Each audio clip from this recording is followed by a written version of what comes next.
Hello and welcome everybody back once again to World of Racing. And tonight we're back for another sort of spec series as we had in the previous week. This time around it's going to be Porsches once more, but it's the GT4 Caymans. And we're going to be taking the 3 different tracks all here tonight, and I cannot wait. I'm Mike Noss. Joined alongside me tonight is none other than the Sagar Bakshi. Sagar, how are you doing on this fine evening, afternoon, or morning, wherever these fine folks are, but especially evening for these Californians?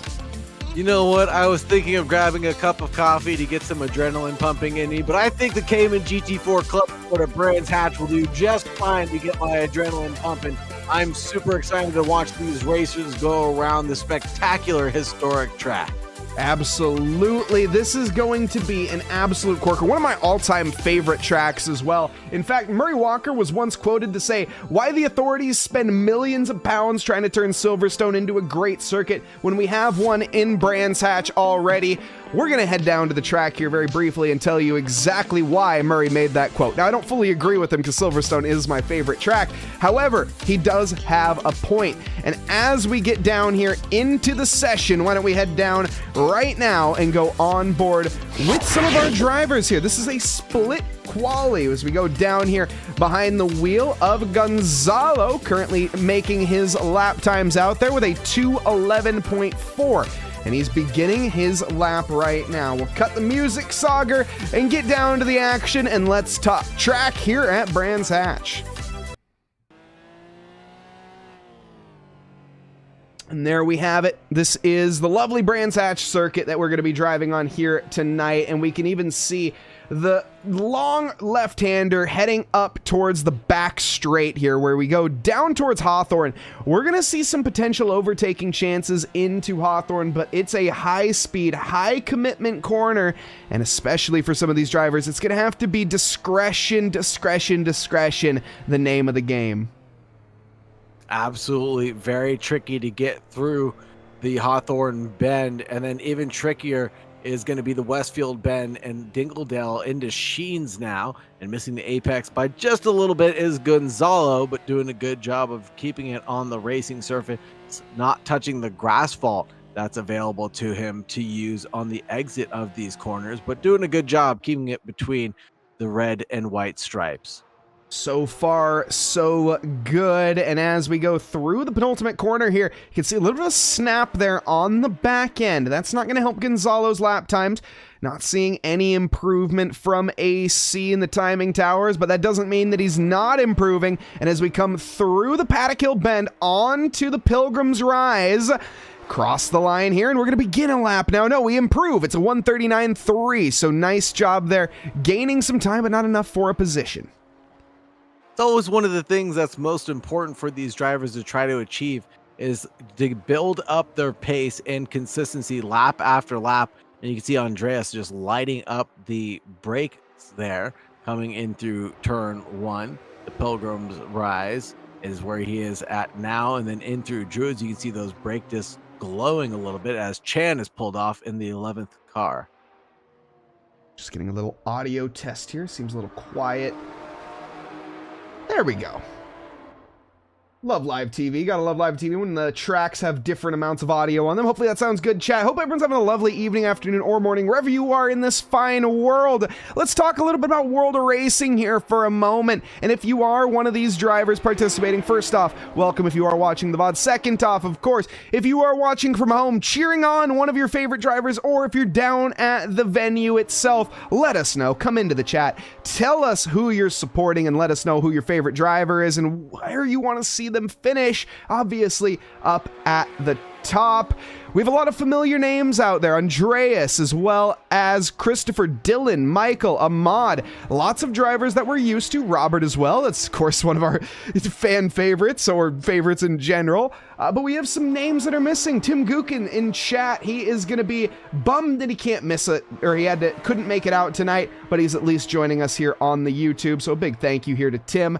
And a welcome as well to Mary Marquez. If you guys are watching on YouTube or Twitch, do hit that follow button or that subscribe button on YouTube, as it is free to do. Keep up with everything World of Racing related.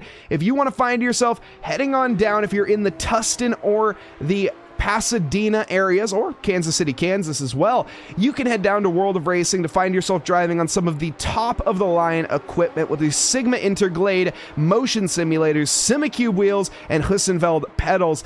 It's all around a good time, and it's certainly an experience like no other if you've never tried before.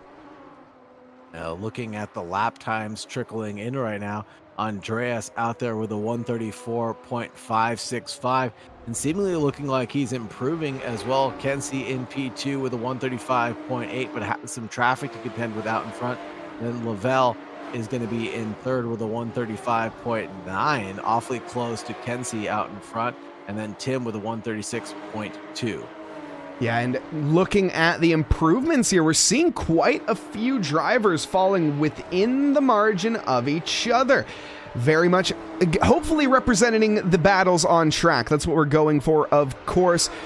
And with that, this is race 1 tonight. There are 3 races, no mandatory pit stops, and we're going to have some 20-minute shootout, Sauger, for these drivers to decide who's going to be on top. And looking at this qualifying session, there's one name in particular that's missing, and that's Andrew Janis, not out there. It looks like in this split. I'm wondering if we'll see him tonight. Hopefully we will see him out tonight if he is available to come racing with us.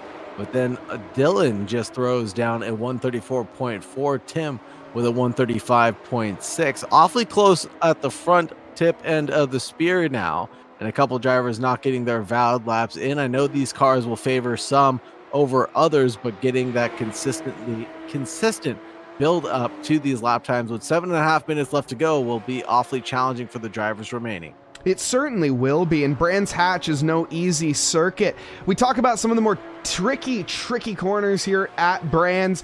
You're looking at Dingle Dell, one of the best names corners in the world. Currently going through Dingle Dell and up through Sheen's Rise. Now there's going to be a little curb there to the inside. It's grass, gravel, whatever you want to call it, but it's deadly, and we already see cars flying off in the background. Come race time, the drivers are going to have to be at their best behavior here. But the one thing that I'm now just thinking about is, I wonder if we're going to race here. I know this is the multi-splits, so we're going to be determining the order of the server, and that is, of course, where we're going to be seeing Andrew Janis presumably a little bit later. Okay. Very interesting format we're going to have running tonight, and exciting to see all the drivers here on track running. And I think we've determined that it's not grass, it's not asphalt, it's not gravel, it's grassphalt, Mike Goss. It's grassphalt.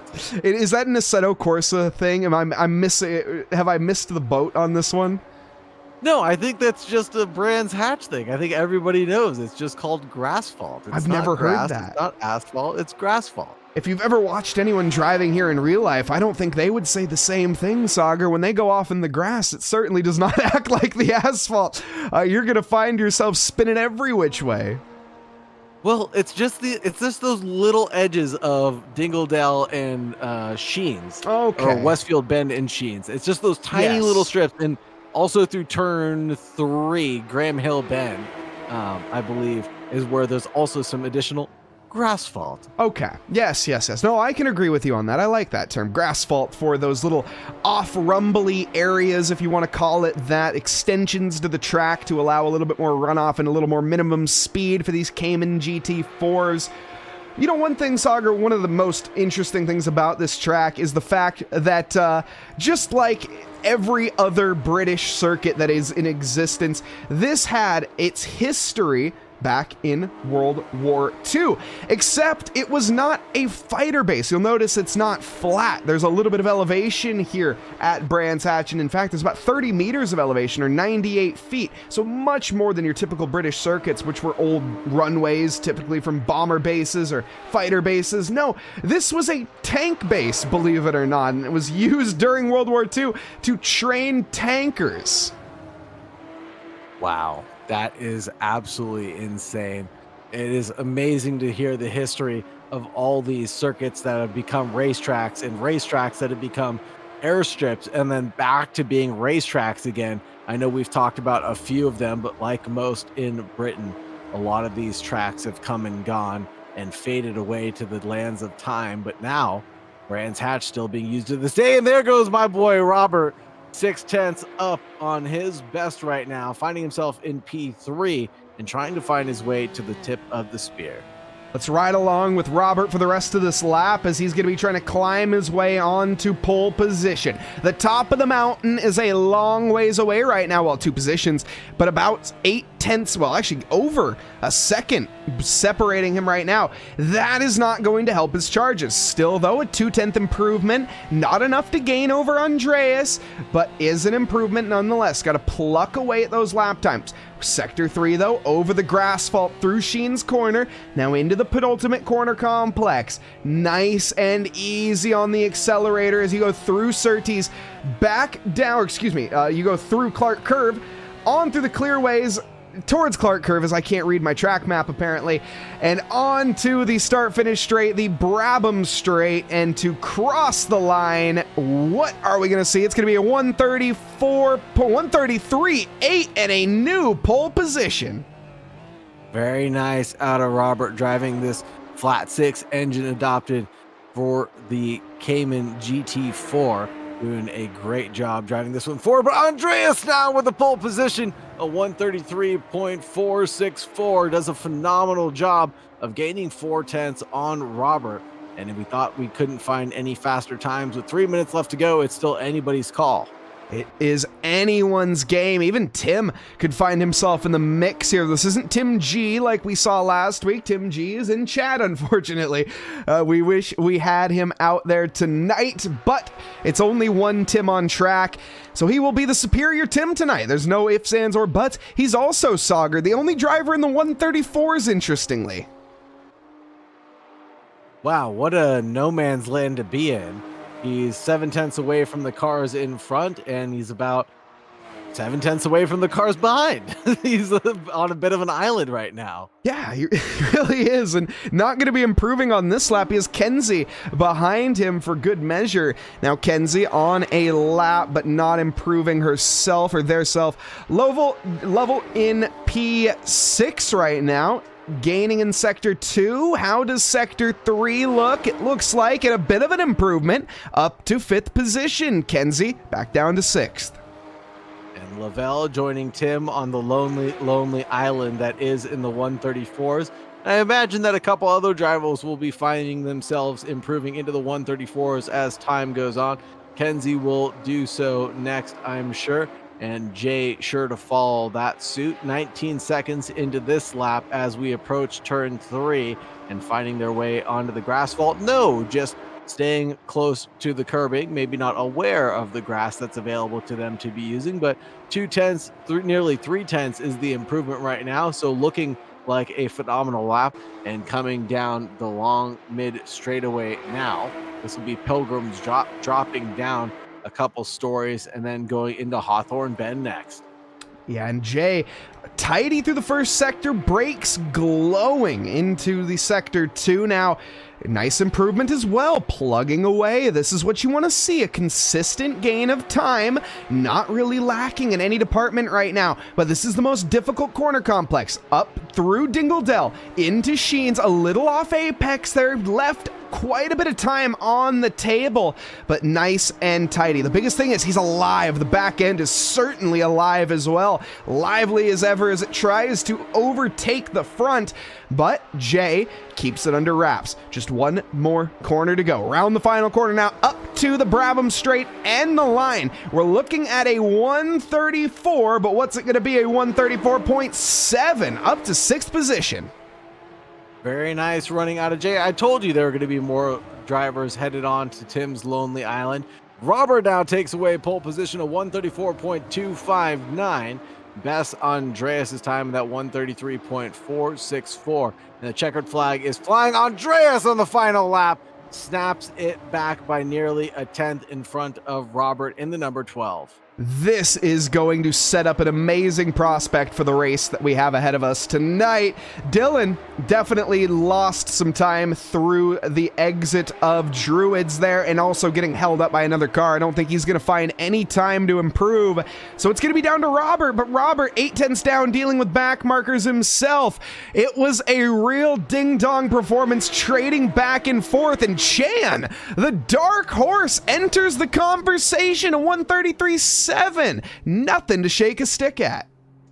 Not at all, Mike Noss. That is an amazing lap time. 133.9 for Dylan. 134s starting a little further back and then tumbling down the order and tumbling into each other here at the first corner coming through the Paddock Hill Bend. And let's see, can Robert answer back? More than likely no. A second lost in sector, or throughout it, and then into the penultimate quarter, overcooking it, locked up the brakes here. Certainly will not be finding any improvement, Robert, though. Practicing pit entry, potentially? There's no need to, but why not? Nope. Okay, just go into the line. Finishing strong in qualifying. Dylan also improving, has the fastest sector 2 out of anybody on track. Comes to the line, does improve, and it's a pole position. Dylan, out of the doldrums, finds himself on top. Wow, amazing that these drivers are still gaining time as they approach the final lap of their qualifying stint. 133.1 will be pole position, just 4,700ths or 400ths back, will be Andreas, just with nearly identical times, and then Robert in 3rd, Chan in 4th, Jay in 5th, Tim, Lavelle, Ahmad, Kenzie, Christopher. That'll be your top 10. Brilliant qualifying performance. And we have Tim G also in chat here. We have Terrific Box who's cheering Tim G on, but unfortunately not out there. But Tim, with a great reminder to everybody, if you guys are in the Tustin or the Pasadena regions and you do happen to have the 2nd of next month free around 2 o'clock Pacific time, head on down to World of Racing because there's 2.4 hours of Bathurst coming up, and that is certainly one you do not want to miss. Bathurst giveth, Bathurst taketh away, but that's the future right now, and the current present is going to be Brands Hatch, and it's all Porsches all the time. The GT4 Caymans lined up, 2x2 Noah's Ark formation with a standing start, an uncharacteristic way for these cars to go, but it's what they have to go with. And Dylan on pole, Andreas alongside, 6 red lights are on.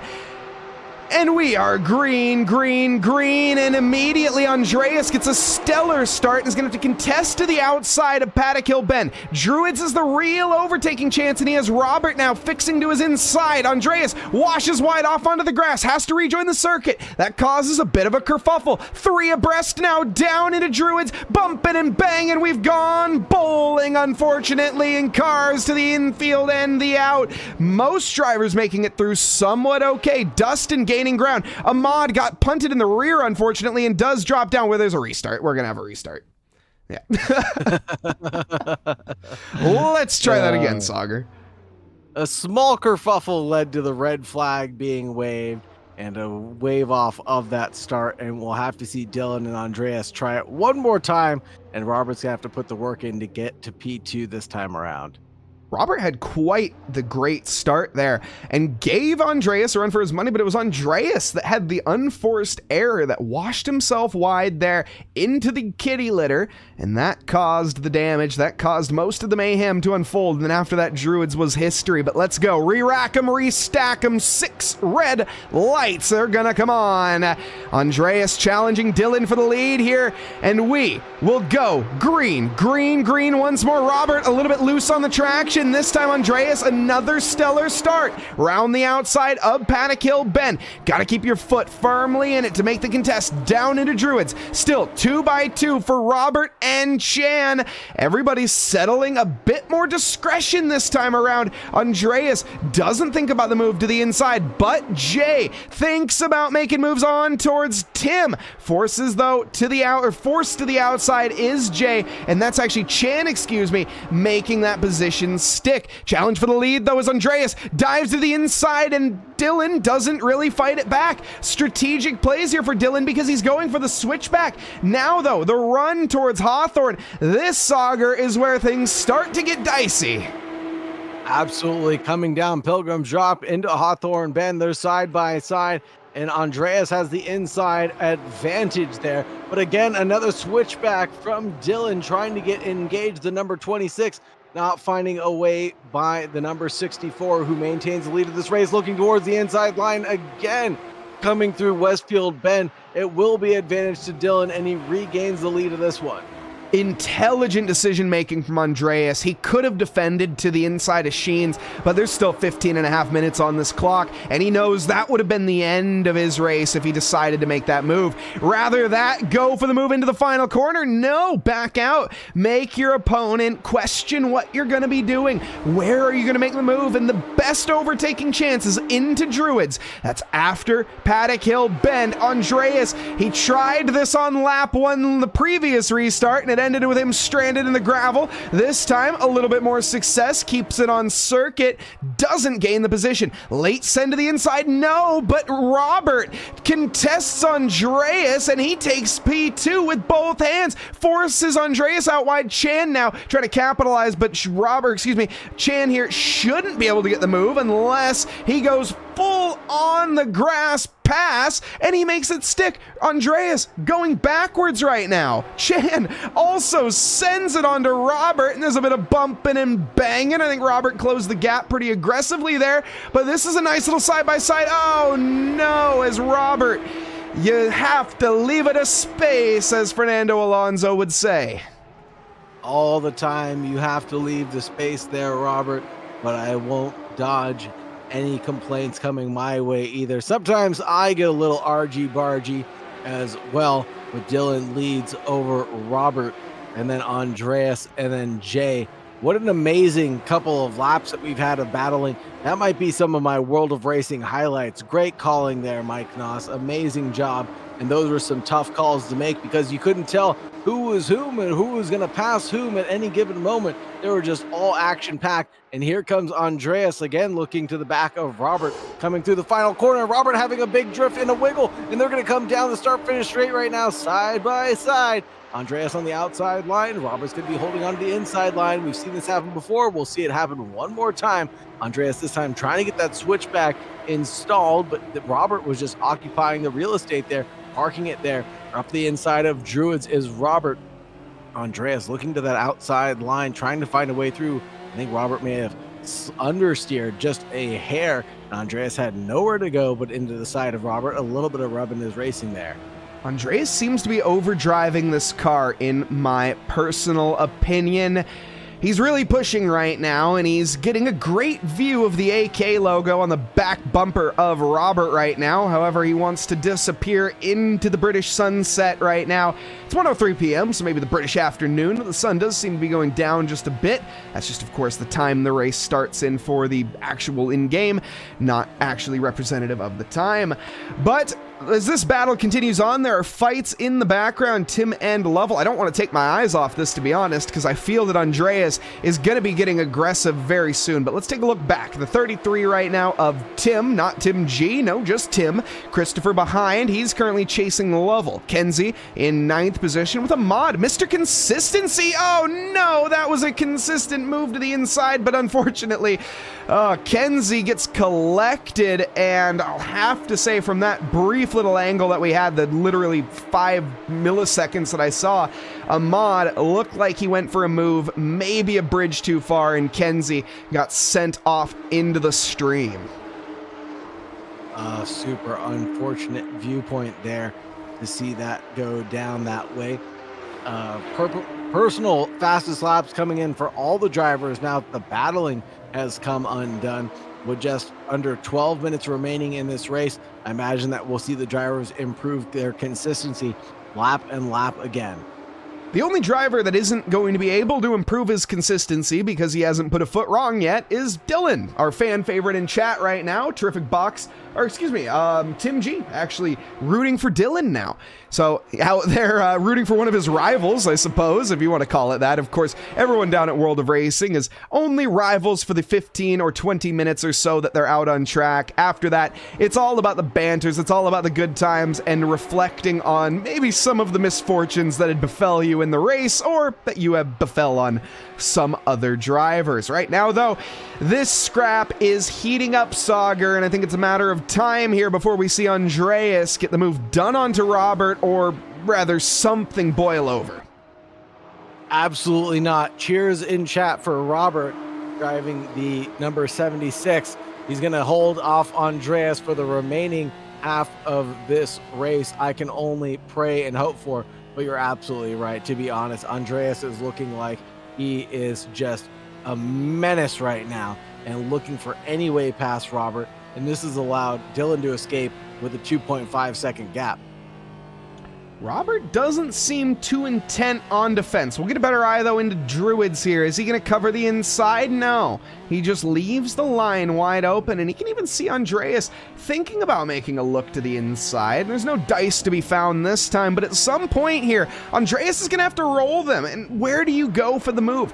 Obviously, as I just said, Druids is going to be your best chance. However, if you're quick enough out of Hawthorne, you could potentially make a send, but it's just so dangerous. What is going on back here? Jay and Chan having a bit of a kerfuffle right now, and it looks like Chan getting out of shape, but Andreas here, hold that thought, because he is maybe going to be saying, hold my beer, the run to the outside, the long way around Hawthorne, but is he going to be able to find any open tarmac? Yes, he switches it back to the inside. Now the tables have turned, the shoe is on the other foot, and the inside is covered late by Robert. Contact ensues, and unfortunately, I think every day of the week, Andreas was entitled to that space.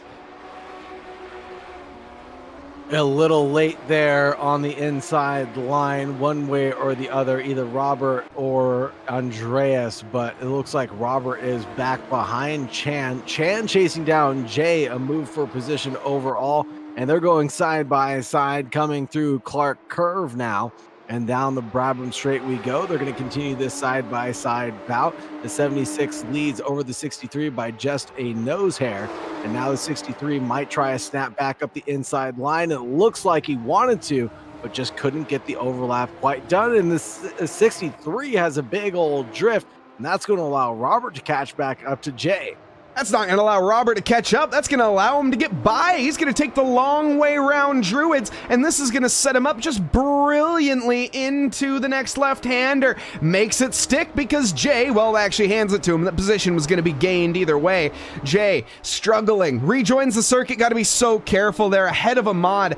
Again, Mr. Consistency, Ahmad, not quite showing that out there tonight. He's consistently plucked away, but he did unfortunately have that bit of contact earlier on with Kenzie. Kenzie now in the reins with, it looks like, Michael out on track, so having a nice little fight here for P11. She's trying to work her way back into the top 10. But a little bit of a ways to go. 1 second to Andreas, who we know is quite the quick driver, and of course ahead of him, 9th position belonging to Nicholas in the number 1.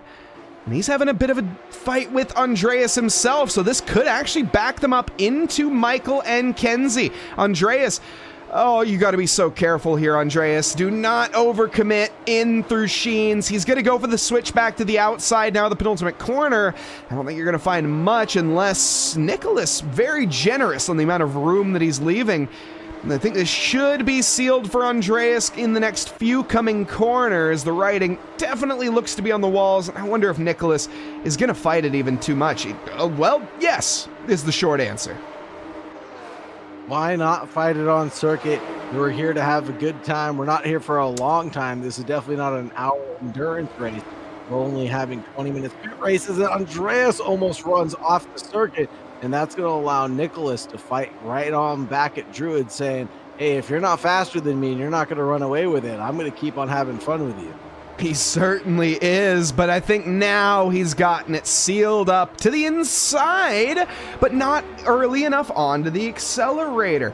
I thought that would be the moment through Graham Hill, but not going to be the chance. Onto Surtees now. Maybe into Hawthorne we could see a move. Andreas has loved that outside line into Hawthorne, which then he'll switch it back up to the inside for the next straight, the Derek Minter straight into the Westfield Bend. So let's see if that's what he does once more. He has the outside of Hawthorne. Now you can see he backs off, switches it to the inside onto the Derek Minter, but he's not close enough. He couldn't get his nose to the inside like he did last time when he got to the inside of Robert, and we all know how that went for him. Yeah, that tumbled him down the order. He didn't want to try the same thing twice. Oh, Nicholas fighting the grass vault edge of the racing circuit, but rejoins right behind Andreas. Doesn't even skip a beat, keeps his foot in it, completely flat out, coming through Sheens and onto Sterling's. Now we're coming through the final corner of Clark Curve, and then we're going to be headed down the straightaway. Here's Kenzie chasing down Nicholas out in front, and Andreas 8/10 up the road already. Kenzie has managed to get herself back into this battle. Now ahead of them, Nicholas and Andreas. All of that squabbling held them up for too long. Oh, goodness. Okie dokie. I thought we were going to be seeing a move to the inside of Druids from about the next postal code, to be completely honest. They were coming from Silverstone when I didn't get the memo that Brands Hatch is in the middle of the UK practically. Thankfully, no danger ensued. Everyone with their best head forward here, and we'll continue just to pluck away at the lap times. Let's tune in a bit further up here. Let's take a look at our leader, Dylan, as he is, well, doing exactly that, leading. Chan in second right now, 7 seconds to the good with Robert, 1.3 behind. The damage not really thwarting his efforts. He knows he's got the pace. He just needs to find the close car, needs to get to the back bumper here of Chan. Matching liveries, we'll see those cars match up against each other to go side by side around another lap of Brands Hatch. We're going to keep an eye on the lap time to see how Chan and Robert end up faring as they come down the front straightaway. Let's keep an eye on that time tower. 136.3, 133.0, 132.2 for Robert, 133.7, excuse me. The time definitely going Robert's way by half a second per lap. We'll see this brewing over the next 2 or 3, but does he have enough time left on the clock to be able to catch to the rear end of Chan? I'm not so sure. Time, yes, excuse me. Time, yes, but it's one thing to catch, it's certainly another thing to overtake. That much we do know. And Andreas, he's finding that out. He just got by Christopher. Now he's actually right onto the back of Tim. He's trying to make his way through this field ASAP. The Cup 64 onto the back. He is going to have a good run down into Surtees potentially. Into Surtees, down to the inside, and it looks like, I think, Tim there, not too intent on fighting it. He's just going to hand the position over to Andreas and say, you go, boy, and oh goodness, Christopher loops it round onto the rough stuff and hits the barrier quite hard. Ouch, and these cars must not have TC, and that's exactly what happens. Lighting the car up, the rear end becomes faster than the front end, and that is a huge tank slapper. Very much so. Now, honestly, if you guys do know in chat if these cars have TC or not, that I don't know. The GT4s typically have TC. It's normally just the Cup variant that you see, the 992 or the 991 Cup car. That one typically doesn't have TC, but I have never driven this car, so I very much could be wrong. Jay looks like he doesn't have traction control on, as the back end is wobbling every which way. Oh, I do apologize. You're absolutely right. Control systems include electronic stability program, the Bosch ABS with 12 adjustment levels, and they do have traction control. Okay, so yes, these the Cayman Cup cars, or Cayman Cup cars, now I'm doing that, no. The Cayman GT4 car is a little bit different, of course, than the 992. It has a bit of a smaller engine, does this car, a bit more handleable in general, and a lot less aerodynamically inclined. It's much more reliant on the mechanical suspension rather than that invisible mumbo-jumbo. You can see the back wing is hardly a wing. It's a very small wing, all things considered, compared to the 992, which has a very large one. Very much, 100%. These cars only have 385 horsepower with 3,800 centimeters or cubic centimeters of displacement. It is a very small engine in comparison to its big older sisters. Yeah, 3.8 naturally aspirated flat six. It's enough to get you around in a good time. About 425 brake horsepower, give or take, as you mentioned, and then of course enough torque to tenderize an elephant. That's the problem with these Porsches, is they're so easy to spin around. You almost have to treat these cars like you have an egg underneath your throttle pedal, and you just have to be so cautious not to break it. Otherwise, you're going to be finding a piece of your car stranded and broken somewhere on the circuit, and a track marshal will have a new souvenir. And just a quick update on the leaders. 4.6 is the gap from Dylan to Chan, and then Robert had a 35 lap that previous one around, so he will not be catching Chan on this lap. As we get to the final lap of the race, the white flag should be waving for all the drivers. Jay in fourth place, getting chased by Lavelle in the number 7. Yes, Lavelle here currently giving him the hurry up. However, Jay hasn't really placed his foot wrong yet. We've seen a couple bits of wiggling from Jay, but all things considered, he hasn't ended up spinning it around. He hasn't.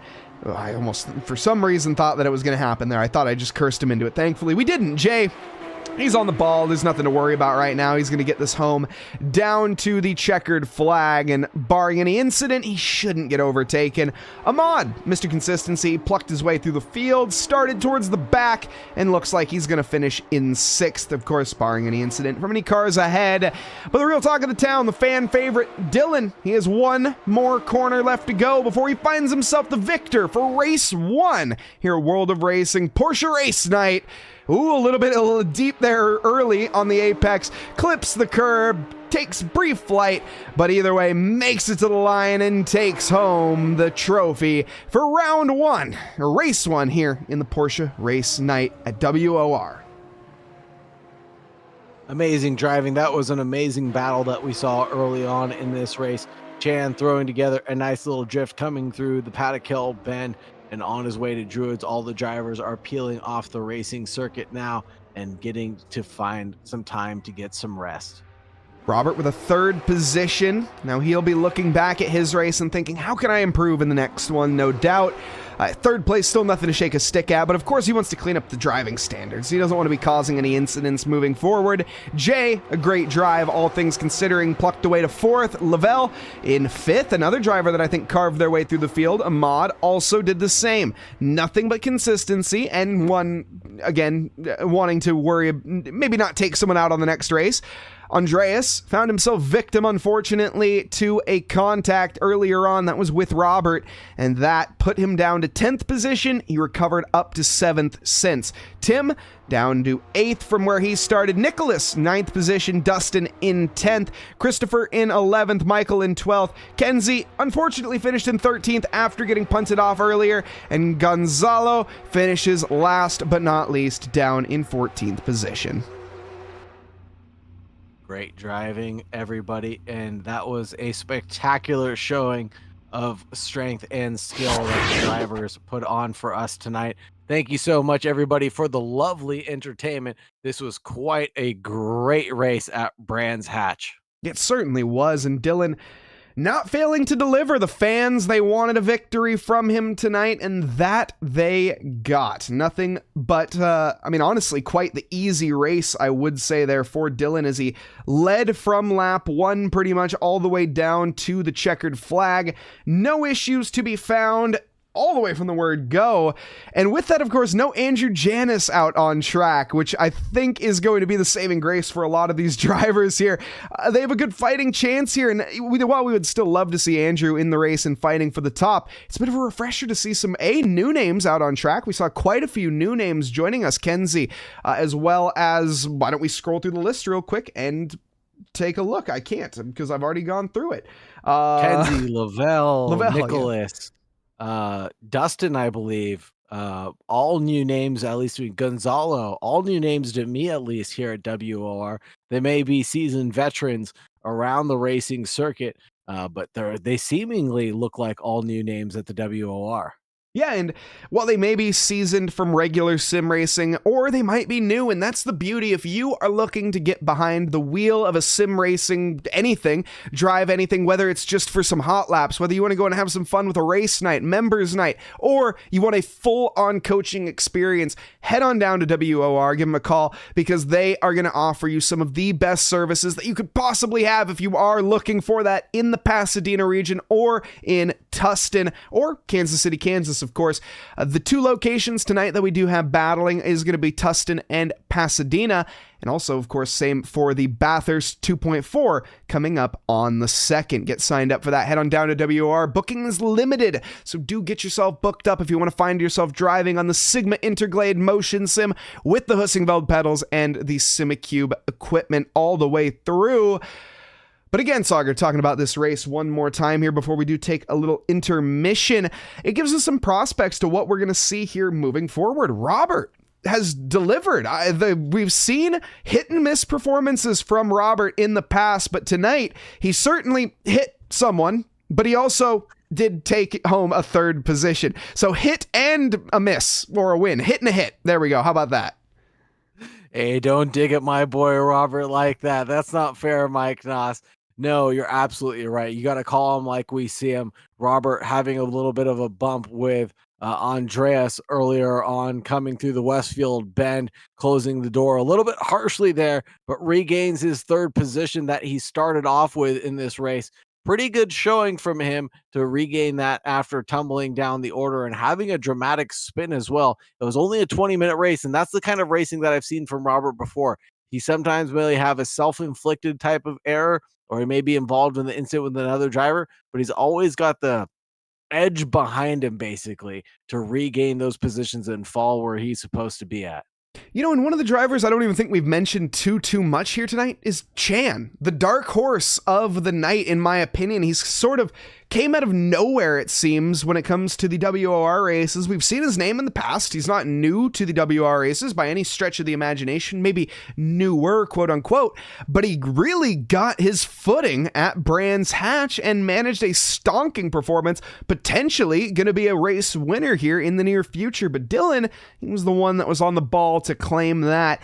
And with that, folks, we'll be back very, very shortly to see exactly who is going to fall where. We'll have another qualifying session with another race ahead of us. But in the meantime, enjoy some lovely, lovely beats by Chris Laronde, and we'll be back very shortly.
And welcome back, everybody, once again to World of Racing Porsche Race Night.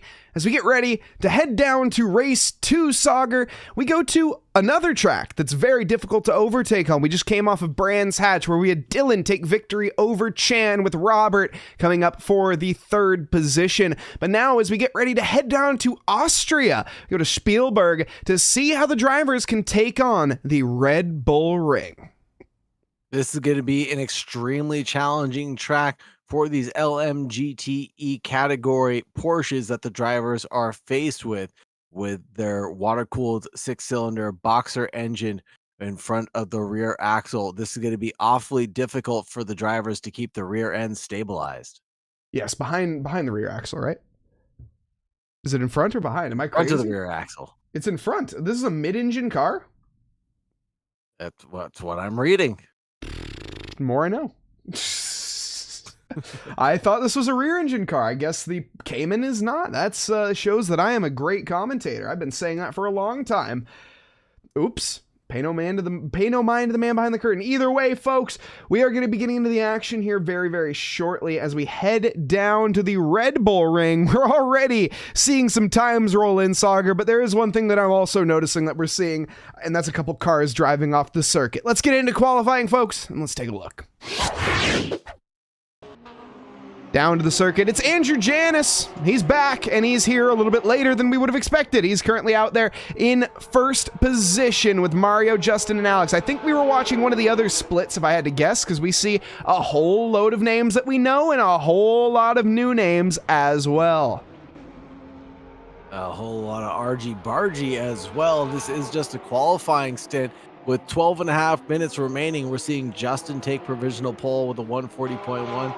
Mario with a 140.2, Craig next, Nico, Peter, Andrew getting their laps in so far. Those are the first 6 drivers to cross the line and have valid laps attached to their names. And with that 140 being the pole positions, currently 5 seconds quicker than Craig.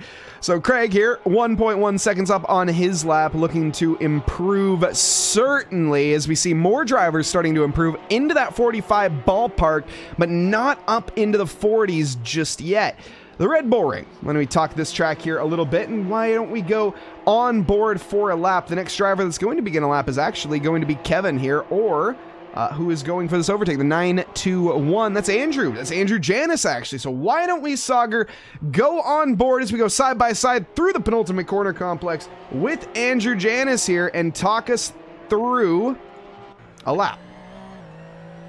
Alrighty, coming through the final corner now, you're going to be as flat out as possible and pumping the car all the way up into 6th gear before you get to the runoff towards T1. You're going to want to cut over as much as possible to get a nice entry going in towards T1 without abusing that sausage curve on the exit line.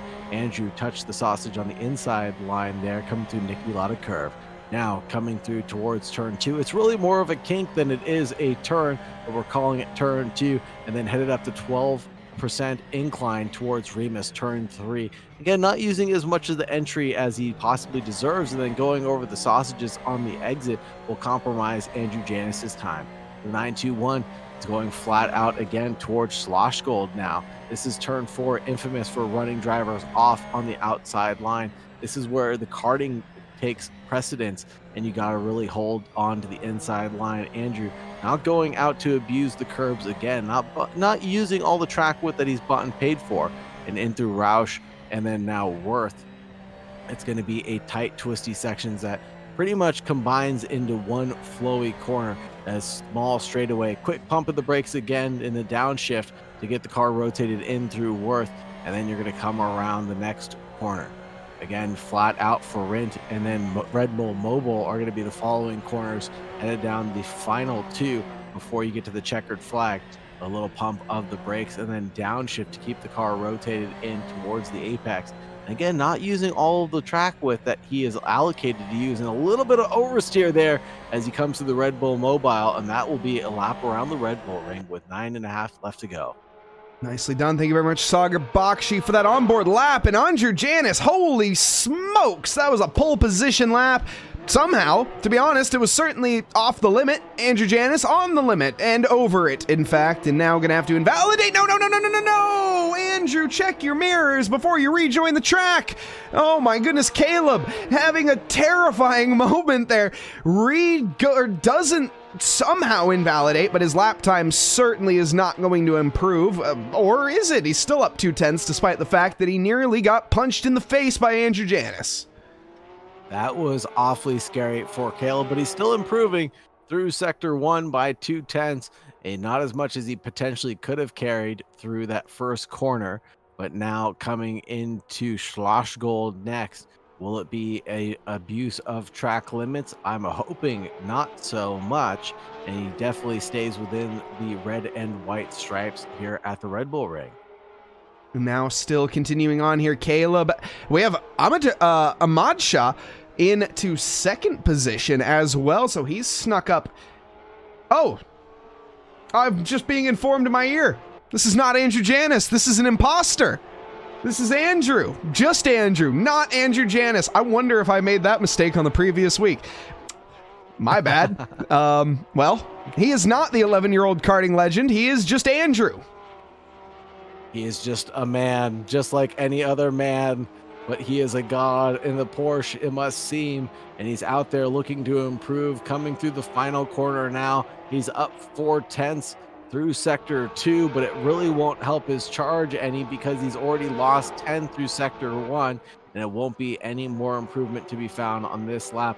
Caleb finds himself in P1 with a 137.6, best Andrew and Ahmad Shah. Ahmad Shah improving through sector 1. He just needs to keep it on ramps here through the horseshoe sector. Now Rauch into Verth, up towards Rint. That's going to be that penultimate corner complex here. Lap times are quick, 1:37, so we'll be seeing quite a few laps come the race time here. It's a small circuit, 2.6 miles, 4.3 kilometers, located, of course, in Spielberg, Austria, basically smack dab in the middle of the Alps. 10 corners, 3 to the left and 7 to the right. That doesn't mean much for this sprint race, this 20-minute sprint race that we have ahead of us. However, it does mean in longer races, you're going to be expecting quite a bit of tire wear here, specifically on the left-hand side of your tires. Most of the wear going through that, and oh my goodness, Ahmad Shah up to pole position. Josh not able to respond back. Caleb behind Andrew into 4th. Nolan also into 5th right now. But look at those times, Sauger. We have 0.5 of a second, half of a second separating our top 4. Absolutely amazing. We thought race 1 was going to be spectacular. Perhaps race 2 will be the race that we're going to talk about for the ages. These Porsche 911 RSRs 2017 basically doing GTE level lap times around here. Of course, this is going to be no F1 time. A 102.9 is the lap record held by Carlos Sainz in the 2020 McLaren.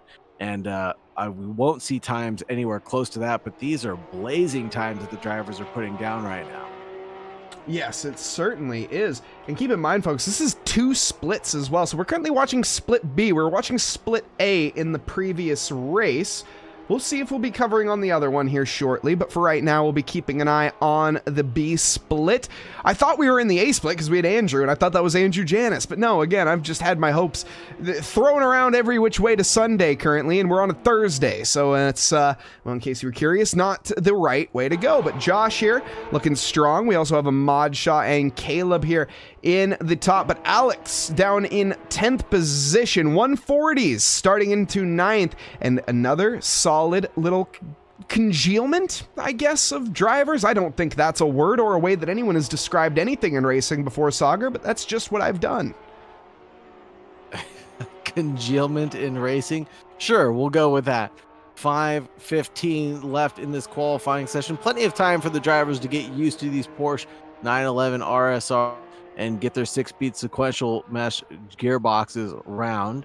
And these are awfully tricky cars to navigate, and that is a huge hit and a miss there, trying to get around another car that was stranded on the racing circuit.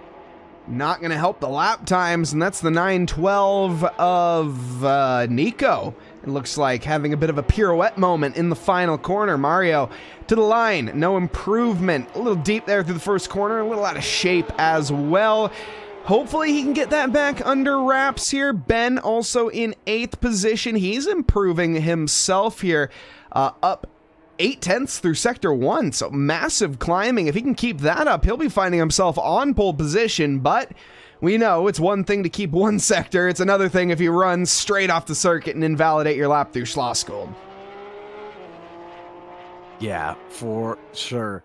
And we are down to the final 4 minutes of this qualifying session. Caleb leads Ahmad Shah over Andrew and Josh, then Nolan and Justin in 5th and 6th, and a little bit of a squabble here as we head towards Niki Lauda curve, turn 1, and it looks like the 929 is Bargy with a 925, and that would be Kyle that's getting a little aggressive right now, trying to find a way by, and this is Joshua trying to find a sneaky way by on the way up the hill through Remus, and getting covered off by that 925. This is the race before the race, folks. Yeah, shades of the Daytona qualifying. We are, by the way, folks, going to go back to the booth here briefly and just quickly get switched over into the other qualifying session here. We're going to go over to the A split and see how those drivers are currently faring with the Red Bull Ring. That was my computer, folks. Don't worry. Pay no mind to the random sounds that you're hearing as we get ready to go over and check out what the other drivers are doing. But so far, the qualifying, we see those lap times, the 140s or 145s, 143s, somewhere in that margin is to be expected. And here's Sauger as we get into the next server and out on to the session. We're going to see some more familiar names that we're used to here. And let's get into it, shall we? Absolutely. Speaking of the elevation change, headed towards Remus, we've got 313 feet of elevation change, or 65 meters at this track. 10 corners, like Mike said earlier, 3 to the left, 7 to the right, located in the Alps of Austria. And this is a track that started its day off a long time ago, believe it or not. It is a circuit, maybe not the oldest circuit in all of the world, but it started its days as the Zitvig Airfield Circuit. And of course, it was back in 1969 and 1970. It was a temporary track set up to host Formula One races, believe it or not. That was back in 1964 through 70, and 1970. However, it was very rough and very not safe all the way around. So they decided, let's build a purpose-built racetrack, and that was the Austria Ring, which was created in 1969. 1970 is when it formally opened, and they raced there up until 1995. And it even held the Austrian Grand Prix in Formula One from 1970 till 1987. However, then it got shut down because of safety concerns and budget concerns and all of that other fun stuff, and then it was reopened again as the A1 Ring. And then, of course, after the A1 Ring was retired in 2003, it was bought by an Austrian billionaire, Dietrich Mateschitz, who is the co-owner and co-founder of Red Bull.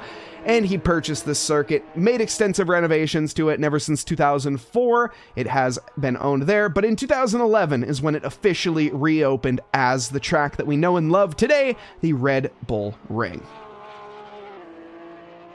And of course, the Red Bull Ring is one of the shortest tracks in Formula One, on the current calendar at least. Of course, one of the shortest tracks would be the Sakir Grand Prix, the outer loop. But no longer on the current calendar. And it looks like Dylan holding down to P1 with a 134.6, then Andreas in P2 with a 134.7, and that's going to end his qualifying. Robert getting a little squirrely, going over the sausage curbs and collecting a barrier there and backing up across the racing circuit and making sure he stays out of the way of other drivers. Jay with a 135 flat, as well as Robert. Wow, these times are so close in the first split.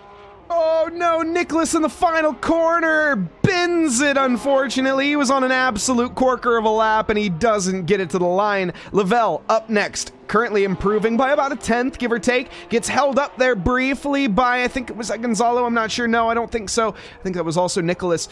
To the line, though, Lavelle, are we going to see an improvement? Yes, up to 6th position, a solid 4/10 improvement through and through. Ahmad plugging away with a 5th position. However, this is looking promising. He currently needs to improve by about a second, and it looks like he may. Ahmad, P5, crosses the line, and he must have invalidated somewhere because that was a flyer, and it was not valid. No, you hate to see it. He'll be the next one to the line, currently not improving. And where's Chan down this order right now? 135.8 down in 10th position. He is improving by quite a bit through sector 1, carrying the speed and momentum forward, but Jay's going to be the next driver to cross the line. Will it be a valid one as he gets to the checkered flag? But no, it will not be. Jay's going to toss it away before he even gets there. Frustrating performance there from Jay, but a P4 is nothing to shake a stick at, that's for sure. Let's take a look a bit further. Who is the number 4? There we go. There are 4 on track. It's Christopher is the next one to the line here. And coming through the penultimate corner complex, we don't. And qualifying is over. Dylan takes pole position. Andreas 2nd, Robert in 3rd, Jay 4th, Ahmad in 5th, Lavelle 6th, Dustin 7th, Nicholas in 8th, Christopher 9th, and Chan rounds out your top 10 ahead of Michael with Kenzie in 12th, Tim in 13th, and Gonzalo bringing up the back in 14th. Good drive. This is almost a repeat of what we saw earlier with Dylan, Andreas, and Robert line astern right now. The only driver that we're missing right now is Chan from that running order. Ahmad qualifying in P5 will be very pleased with his results so far and has not too far to work up the ladder to find himself a podium tonight. No, he really doesn't. Really just bringing the performance over from the previous circuit onto the Red Bull Ring. He finished in 5th, I think, right? Yes, he finished in 6th, actually. Now qualified in 5th. So just improvements all the way through. Again, Mr. Consistency is Ahmad. But here we go, folks. This is the calm before the storm. We have race 2 getting ready to get underway here tonight. We have 6 red lights that are about to come on. Race night for the Porsches, and it's Andreas challenging Dylan for the lead. As the 6 red lights come on, we will go. Green, green, green, and it's a pretty dead even start for everybody in the top running. Looks like, though, Andreas getting a better second phase, and into the inside now is going to be contesting Dylan. Dylan, though, late enough onto the brakes, he will hold ahead. Lavelle also in the background now. Oh, it's going to be a restart, folks. Darn shame, too, because a couple of drivers had great starts to this race, Robert included in that. But yes, this will be a restart. Red flags are officially being waved, and we'll get a wave off of this start. 17 minutes are on the clock, folks, and we've just got 30 seconds before we take the green lights. Let's try that again, shall we? The first corner of the Red Bull Ring is a tough one. It's basically a 45-degree right-hander to send yourself off a long straight, so great chances for overtaking if you are ambitious enough. Listen to those buzzing bees as well. The Porsche, the Cayman is on the grid here. It's going to be another start, standing start for all the drivers. Dylan on pole, Andreas in second. The Christmas tree going alight. Let's hope it's going to be presents this time instead of coal. Who's going to get it as we go? Green, green, green once more. And this time, Dylan, much better of a start. And this is actually going to be Robert potentially going for an overtake onto Andreas. It's going to have to be the outside line, though, is the pick. Side-by-side battle between the two. Ahmad off circuit here. He's a great view of all the scattering. Everyone, though, green flag running this time round. The real meat and potatoes, though, goes down into the second corner. Jay contesting to the outside. We're going to go 3 wide now into turn 3. No, not quite. Jay decides better of it, gets side by side with Robert, though. Robert able to get a better acceleration there with the racing line. Lavelle slots behind Jay, and Ahmad stays in, returns, I should say, back down to 6th. And now, around the outside of Schlossgold, Robert challenging, and he gets it done before the braking zone. Amazing move by Robert to get that done before the end of the braking zone. It would have been awfully dangerous to go lap 1, turn 4 side by side, but able to get it done at Schlossgold. Amazing job, Lavelle, under threat and a little bit of a sandwich right now between himself and Jay and Ahmad right now, and it's looking awfully hectic amongst these bumblebees. Ahmad here, let's go on board. Driver's eye perspective with the 915. Lavelle thinking about a move on to Jay, but you don't want to make the move into the final corner complex. You want to start your overtake. Oh, goodness, Ahmad milking the cow there and just trying to hold on. You want to start, though, setting your overtake up, because the first corner is a great chance, but the third corner is really where you can make the move. Ahmad, though, gonna commit to the inside, has the overspeed, has the momentum, and is going to be late enough onto the brakes. Nicely done. Switch back there from the 915 as well. Nicholas gains some positions. He sends himself now side by side with Ahmad, and it's advantage to Nicholas as he has got a 2-for-1 special early on here tonight. And side by side with Andreas and Jay up at the front as well. Amazing side by side battling going on up and down through the field. We saw it in race 1, heat 1. And now we're seeing it in race 2 as well. Non-stop battling with Nicholas and Ahmad changing positions one more time. Nicholas gets the advantage over the 915 pump his. One of these things that I've just realized is we go back here to this battle between Nicholas and Ahmad. Ahmad here struggling to move forward early on. He's keeping his ground. He's trying to go around the outside of Nicholas, but I don't think he's going to find the move here. In fact, I think he's only accomplished getting some marbles on his tires and making a worse exit, which means Lavelle is going to be trying to lick their lips and send it potentially, but no, not yet. Ahmad here, well, makes a mistake, and actually Lavelle is going to try to take full advantage of that. Side by side, into the penultimate quarter complex now, through they go, and it should be Lavelle taking this position, but Ahmad off the track. He should hand that position over almost certainly, and there again, Ahmad going backwards. He started in 5th, now down to 7th. Challenge though, back to the first corner. A bit of deja vu, you might say. Well, let's see. It looks like he's going to get the move done though before we get to the braking zone once more. This is all about momentum, it seems, in these Porsches, and these drivers struggling to carry it at times. Ahmad carrying a little too much momentum. He didn't get the move done.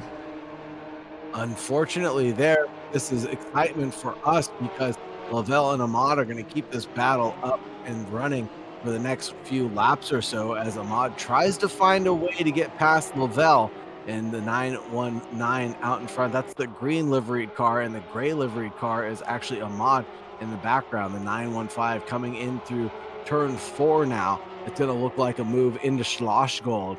And will it be an actual move around the outside? He's going to try to pinch down and get an over-under done, but bumps into the back end of Lavelle side by side and on their way through the following corner. I'm not sure how this is going to work going through Roush side by side, but it looks like Ahmad does get the move done and dusted finally, but will he carry enough speed to hold off Lavelle? I'm not too quite sure. Andreas now chasing Jay as well. There's so many battles on track. We need picture-in-picture, Mike Noss. Yeah, we really do, because, I mean, you mentioned that Lavelle there, still not out of the contention just yet.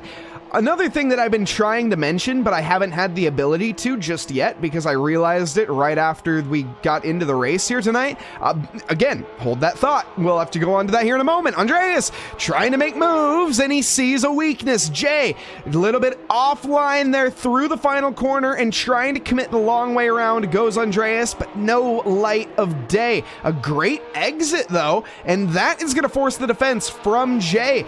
Andreas, though, where do you challenge? The outside line isn't the worst opportunity. The inside line isn't either. It's going to have to be, well, pretty much neither of them, as Jay parks it dead center of the track.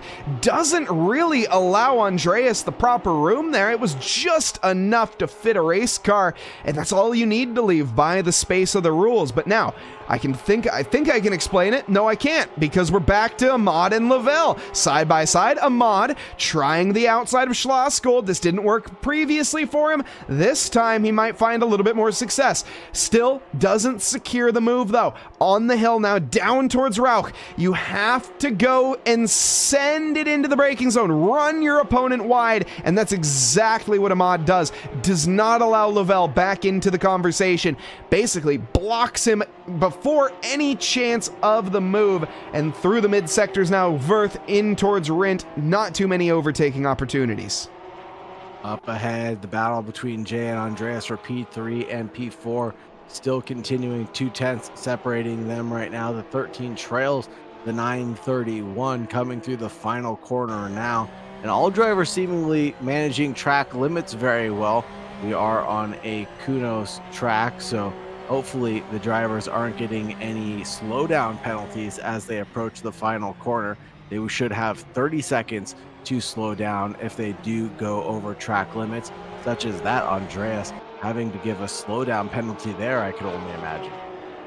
Yeah, I'm not seeing much of a lift, actually, so I'm wondering if they have that turned off in the server, but certainly slowing himself down, that's to be said, without a doubt. Trying to challenge back to the outside, but really no dice here because Nicholas is not going to be falling for that move. He made the move stick with an easy overtake, and back to these two, Lavelle and Ahmad. This is a story as old as time, and like the mythical Titan Atlas, heck, both of these drivers wearing the weight of the world on their shoulders right now. Ahmad defending like a madman, but Lavelle will challenge back to the inside potentially for Verth. No, I think it's going to be a little too far back, or are they? Yes, they are this time. Ahmad will be able to hold on. He's going to give that line at least a semblance of a chance for Lavelle, really making them think that the opportunity could be on, but then just closing the door when the chance goes. But Sauger, let me say this now. Do you realize the fact that, I realize the fact that the liveries are a little bit different, but do you notice something about the rear wing? No, what's up with the rear wing? It's bigger than the Caymans. We're no longer in the Caymans. Did you not realize that? Well, I didn't until we got into the race. I just haven't been able to say it. I realized it a while ago, but I just haven't been able to vocalize it because of the ding-dong action that we've been having back and forth between all of these drivers. But no, we're in a 992 now. Yes, we are driving the 2017 Porsche 911 RSR. It's a GTE spec or LM GTE spec vehicle, so it should have no electronic aids. It was in the IMSA WeatherTech Championship and FIA World Endurance Championship, including the 2017 edition in the 24 Hours of Le Mans, where it took on the fight with the mid-engine twin-turbo V8 Ferrari 488 and the twin-turbo V6 Ford GT.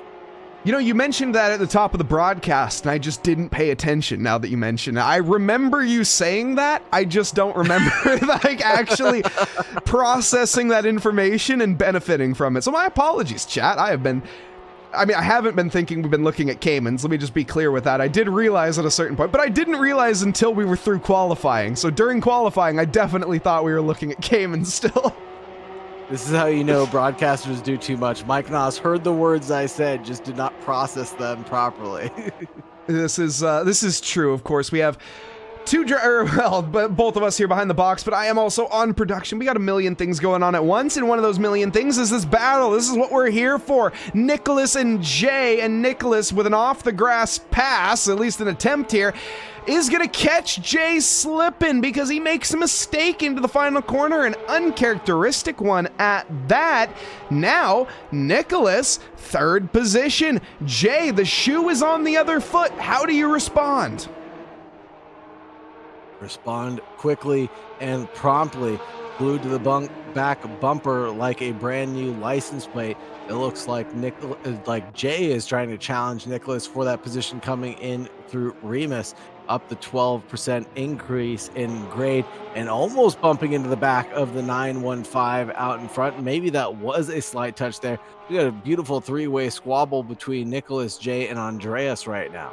Yes, we certainly do, and this is going to continue as well. I just saw on my timing charts there, Chan got an overtake onto Michael. So Chan, our previous podium sitter, not delivering on the Red Bull Ring, which really surprises me. Going from Brands Hatch to the Red Bull Ring, they're not inherently the most different circuits. The style of them is the same. It's a tough track to pass on, and it requires a lot of setup, and it's a short track as well. Whoa, switchback attempt here from Andreas, though. Jay caught sleeping at the wheel, potentially? No, he is woken up very early in the morning, and you have to catch him out. Well, like I say, to make a mistake, or, well, make me eat my words, does Andreas, because he's going to send it into the penultimate corner. Nope, never mind. Setting it a little too deep there as he opened the door back open for Jay to send it back up through the final corner. And this is going to be a three-way squabble that carries on because all this battling has allowed Ahmad to suck back into this little equation. And then if they can work together, they can cash back up to Jay and turn this menage a trois into a menage a whatever four is in French. Menage a four. Why not? That almost sounds correct. In my mind, it is. No, as we have this four-way bout potentially about to develop here. The action, oh goodness, send and a half from Andreas down to the inside. He forces Jay to react and go deep, but thankfully Andreas got it stopped up in time. Lock up of the brakes as well. You saw that puff of smoke up the hill. Now, that puts him in a weak spot as Ahmad not going to look a gift horse in the face. He's going to try to take the full advantage of the mistake of Andreas. Doesn't get it done though, but you gotta give credit for trying. Absolutely, very good effort there. And now Andreas is under threat from Ahmad from behind, as Ahmad had a little bit of a challenge, started off in 5th and had to fight off a Lavelle in 6th place, excuse me. And Lavelle is 2.8 off of the good. But now this is turning into a 4-way squabble from Ahmad, Andreas, Jay, and Nicholas. And it looks like Robert and Dylan have absolutely checked out from the rest of the field. 5.4 is the gap between Dylan and Robert. And then 7 seconds back, you'll find Nicholas. Nicholas has some other things to worry about right now, like 3 cars that are potentially quicker than him in his rearview mirror. He's not too concerned about Robert at the time being, and if Robert makes a mistake, great. If he doesn't, great. Right now, Nicholas has a podium that he's fighting for, and he's going to try to hold on to it. Jay is really his helper, to be honest, despite the fact that he's the one that's going to be trying to overtake him and gain that ground. Jay is also holding Andreas back and Ahmad. So now, anytime Jay tries to make a move, he will be at risk of getting overtaken from Andreas, who we know is a opportunistic overtaker. Andreas is not one to see a gap and not take it. Maybe a Senna-esque driver, you might say. That is quite funny. But you're absolutely right. Going for if you see a gap, you gotta go for it, right, Mike Noss? And there is an opportunity that has just presented itself right in front of Andreas's eyes, and he's gonna go for it there. And it looked like a little bit of a mistake through Schlossgold and side-by-side door banging through Roush and now through Wirth. It's going to be another side-by-side, almost 3 wide as the drivers get so close to each other. It's making me a little nervous.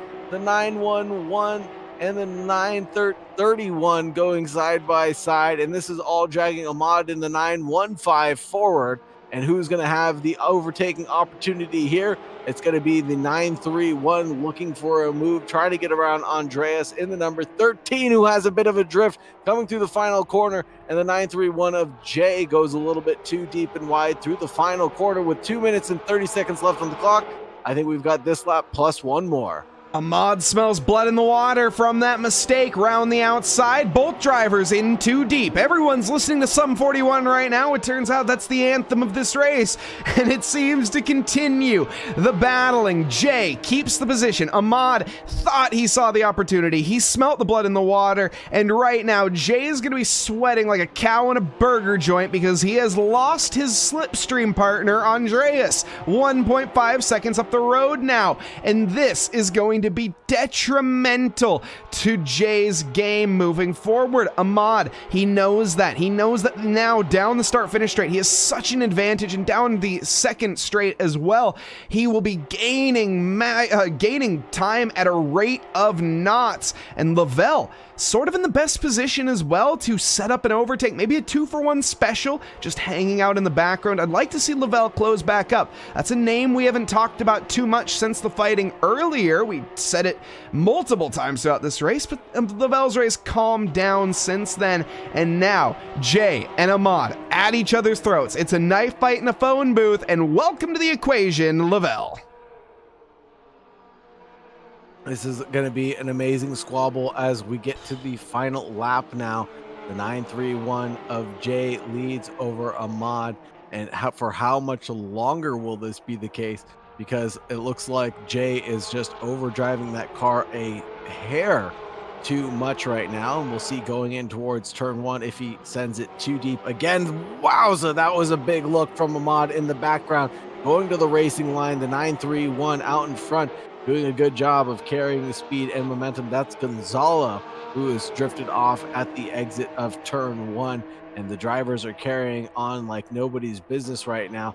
Ahmad doing a good job of staying within touching distance of Jay out in front as we come through Remus. But there is Lavelle as well lurking in the background, and he is trying to find a way past one, if not both of these drivers as we get to the final sector. The problem is, as you mentioned, this is the final sector. This is it. We're down to the wire, and that is not how to make an overtake. Ahmad got to get on the brakes in time there, buddy. No worries, no harm, no foul. No one got sent to a stratosphere, thankfully. But, you know, another little mistake there from Ahmad, uncharacteristic from Mr. Consistent. But Dylan, he's the one that should be titled that, I think, at the end of this race, because now he's going to be adding a second one to his title.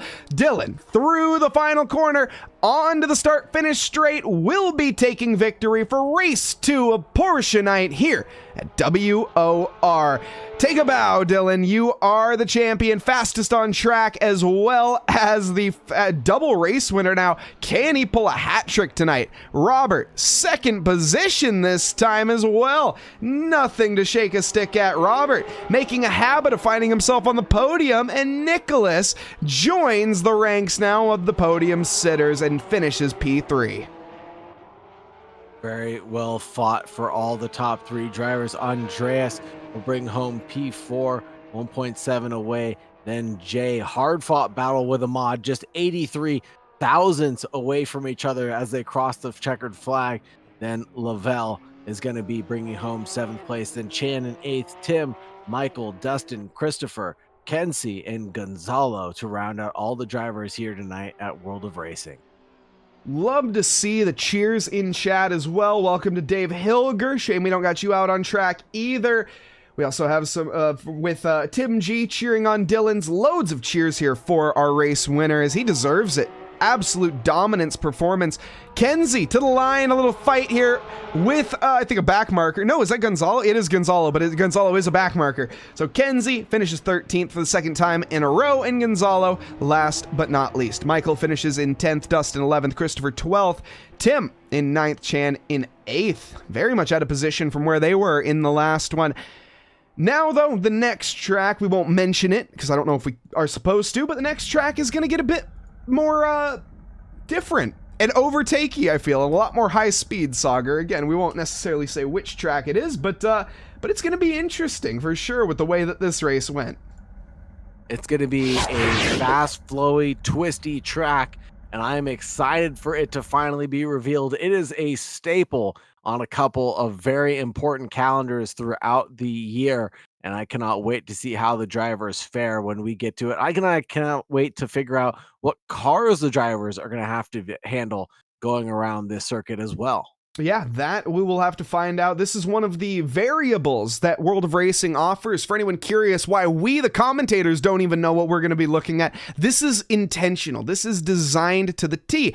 Why? So nobody has an advantage coming into the night. We don't want anyone knowing anything when it comes to the tracks. The only people that actually know the circuits are the World of Racing admins themselves going into the night, and they keep that lock and key sealed.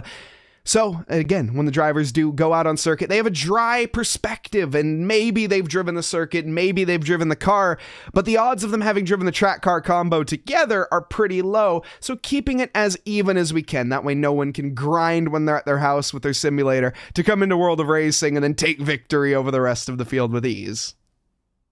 Absolutely true, and we had an amazing race too, and I'm sure race 3 will be sure to impress us in just a few moments' time. Absolutely, and with that, folks, we're going to be taking a short little break. Enjoy the lovely sounds of Chris Laronde. If you guys do enjoy that music, head on over to SoundCloud, Laronde_Alpha. I'm not inclined, I don't have any, no one's paying me to say that. I just like Chris Laronde. He's a good friend of mine, and he allows me to use his music, and I think it's great. So if you like lo-fi music, head on over to Laronde_Alpha. Check out Chris Laronde. But in the meantime, enjoy some lovely beats from him, as we will be right back, folks.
And welcome back, everybody, for the final race of the Porsche Night. And we get to head to Qatar for the Lusail International Circuit, one of the classics, as Sagar mentioned, for the Formula One Grand Prix. However, Porsche Cups, or Porsche 991s, maybe a little bit different on this circuit, and we'll be seeing how it plays out. Much different than the two tracks we've had tonight, Sagar. Absolutely. This is a fast and flowing motorcycle track even. So this is going to be sure to be a very exciting race. And I cannot wait to see these Porsche 911s go around it. Absolutely. This is a long track compared to the previous two that we had. 3.3 miles, 5.4 kilometers, founded back in 2004. It has 10 16 corners, 10 to the right, and 6 to the left. Meaning that, again, that left-hand tire is going to be getting a bit more worn. However, it's a bit more balanced on this circuit, but lots of sweeping corners and lots of temperature all the way through. Now, of course, one of the reasons that they race at night here is because of the high temperatures in the Middle East, and that, Sauger, is the reason that they have so many floodlights to don this circuit. And how many again was that? I believe it was 3,500 floodlights donning the Losail circuit. That's a lot of floodlights. That's a lot of energy. About 5.4 million watts of power the lighting system uses. Now, I don't know how ChatGPT knows that, and I don't know how long it takes them to use 5.4 million watts of power, but ChatGPT got us with that fact. What does it mean? I'll let you interpret it. Anyways, folks, why don't we talk more about the action tonight? Let's head down to the track and take a look at Losail. Out on track now, Robert, pole sitter, 159.7, but the lap times you can see are spread out, and as these drivers get to grips with a circuit that more than likely nobody has driven on before, to be completely honest, I've never driven on this circuit. Brands Hatch is a classic. Everyone knows Brands Hatch. Red Bull Ring is a classic. Everyone knows Red Bull Ring. But let's be honest here, Sauger, not too many simulators have Losail. Not too many do. This is a very unique track, so unless you're driving the F1 simulator or unless you're driving the MotoGP simulator, you're really not going to be having a great time out here tonight. You're really going to have to exercise that building up of your race pace and building up the confidence in these Porsche 911 RSRs. You certainly will. We'll go on board here with Robert, see what his confidence looks like as we go through the track here. This is a very, very flat circuit, especially compared to the last two we were on.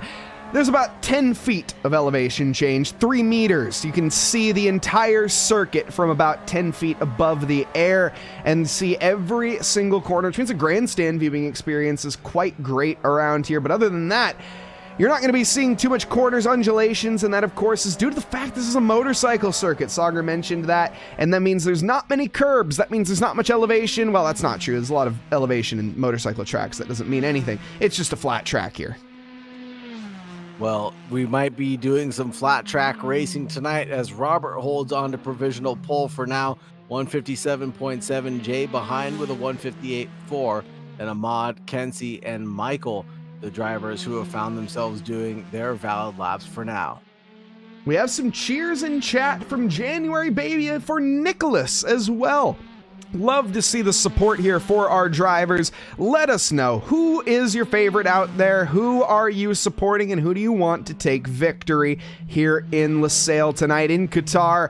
That is not going to help Nicholas's lap time whatsoever. And now as we come to the line, is this even going to be a valid lap? Holy smokes, car off into the outfield there. No, Nicholas does in fact, no, he doesn't. Yes, he does invalidate. And now coming in through turn one, a big old 90-degree or greater than 90-degree corner, and headed into turn two, left-hander, and then through turn three, a small little kink headed to the right-hand side. It's going to be awfully flat coming through turn three, and in through turn four and turn five, two 90-degree corners. You're going to want to late apex turn four, set yourself up to the outside line for turn five, turn in 90 degrees again. Turn six, you're going to want to position yourself as far right as humanly possible because it is a long and slow hairpin of a corner. And you see Nicholas just getting it right this time around. Coming up towards turn seven, another fast and flowy right-hander. You're going to want to be doubly apexing this corner, and Nicholas not getting it right this time around. Couldn't find the double apex, and the 911 goes off. Yeah, that is not going to help your lap times. And Nicholas now needing to get that crucial banker lap in. As Paul Jeffrey would say, it's one of the most important things that you can do in motor racing. And if you just set a lap time, you can find yourself from being on the bottom or all the way up to the mid-pack, more than likely, with a banker lap. You're not going to be on the top just by going about 75%, but you will have a much more competitive chance when the race actually starts. because this is a very windy track. LaSalle mentioned it's 16 corners, 10 to the right, 6 to the left. That's a lot of corners that every single one of them you can invalidate on. It's a bit of a work. You can even see the lap times. They reflect the fact that we don't have too many valid laps being set. Even our best drivers right now, Robert, Jay, Chan, they're struggling to keep it between the mayo and the mustard. But with that being said, Chan, he's back into the conversation now. Third fastest for now. However, he was not quite, didn't have the best Brands hatch. Didn't have the best Red Bull ring. Had a great Brands hatch, but didn't quite perform in the previous race. So now, let's see if he can bring that back up to the podium sitting positions for Chan. Hopefully for Chan, he can best a man like Dylan. Dylan not setting a valid lap yet. I think he got into the server just a little bit late, and Chan having a huge tank slapper coming through the final corner, turn 16. Almost found himself going into the grandstands himself to spectate this one. But 6.5 minutes left. He's got plenty of time to set a 2-minute lap. Very much so, but with time dwindling, you need to set that lap eventually. Like I was saying, it's so important.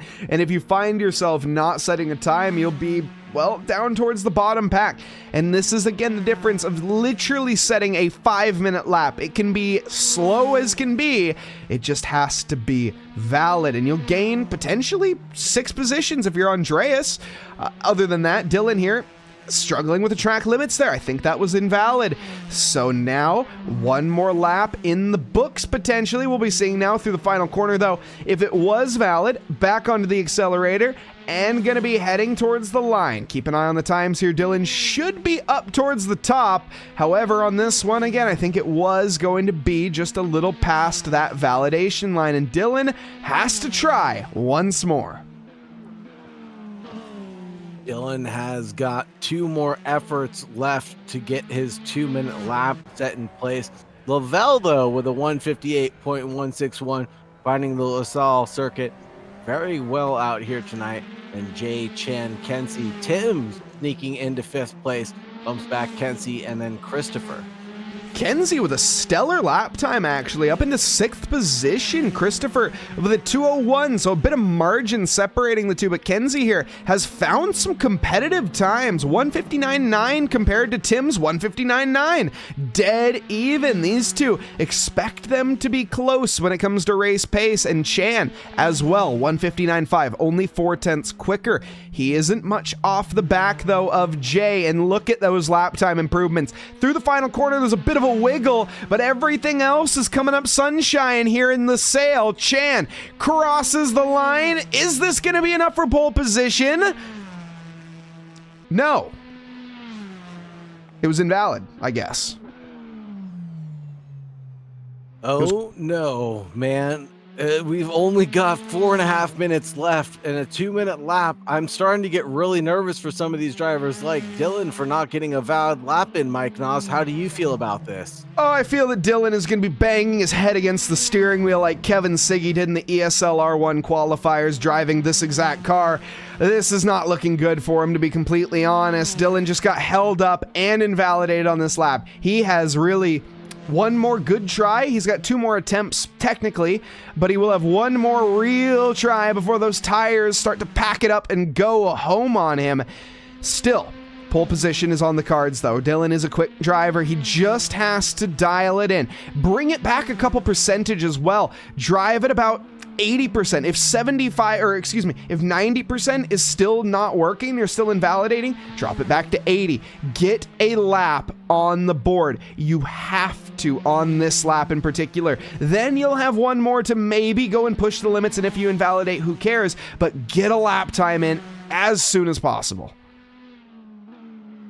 Very much true, especially with a circuit that the drivers are maybe not too familiar with. They have to build up that speed and confidence. They can't just go after it, full bore and waste everything on a perfect lap. Trying to find it on lap 1 will just be darn near impossible for them to try to produce. But building up to that perfect lap is attainable and achievable.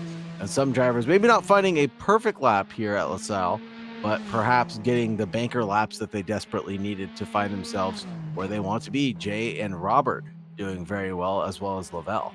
One of the crucial things that we haven't really talked about too much here is the fact that these are not necessarily professional sim racers behind the wheel. There are a lot of drivers that have not necessarily done an endurance race before. Wow, Andreas there slams himself up to second position. Finally, he got a lap in, and it was quite a good one.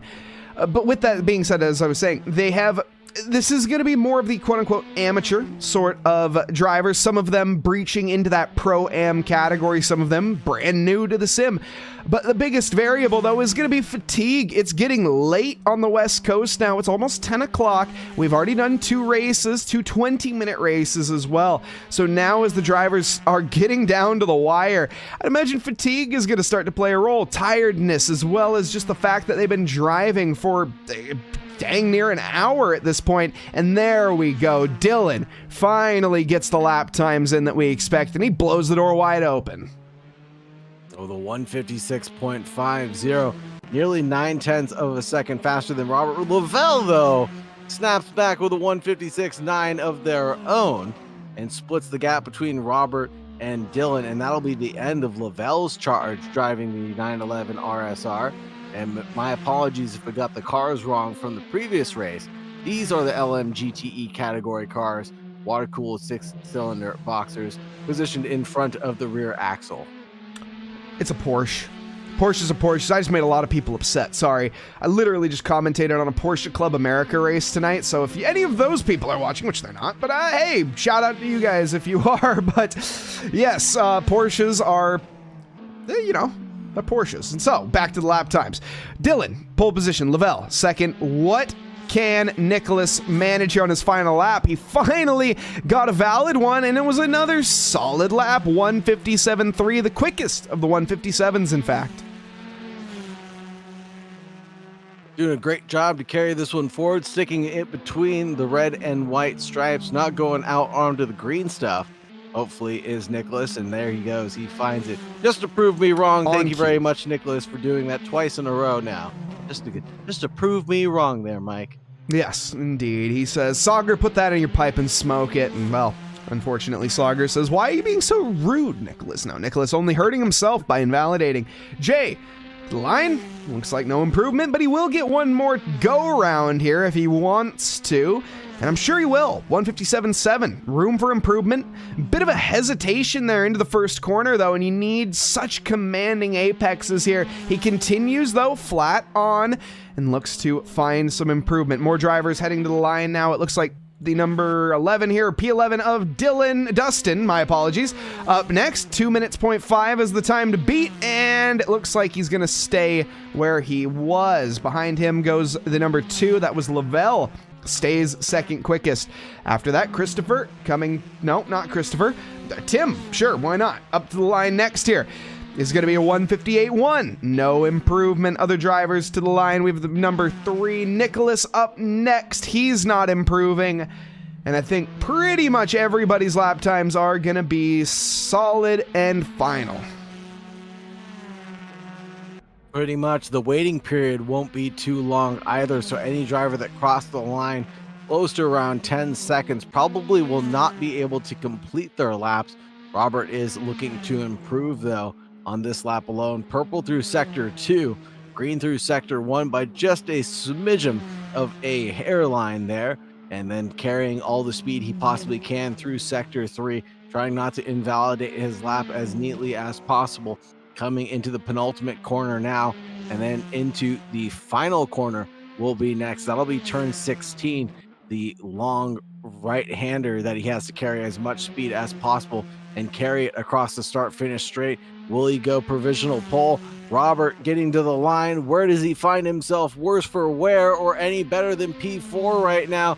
And it will stick. P4 for Robert. No, not any longer. 156.1 finds himself into P1. That math didn't add up, just to be completely honest. From the timing tower, the AC in-game sectors were off because by that math, he only improved by 0.5 of a second. By the actual math, he improved by over a second. So great job for Robert there. Even when I didn't expect it, he manages to snatch pole from everybody. That's my boy Robert for you. Always looking to surprise us, Mike Noss. He certainly did. Really, out of the doldrums and out of nowhere, Gonzalo is the only driver that doesn't set a valid lap.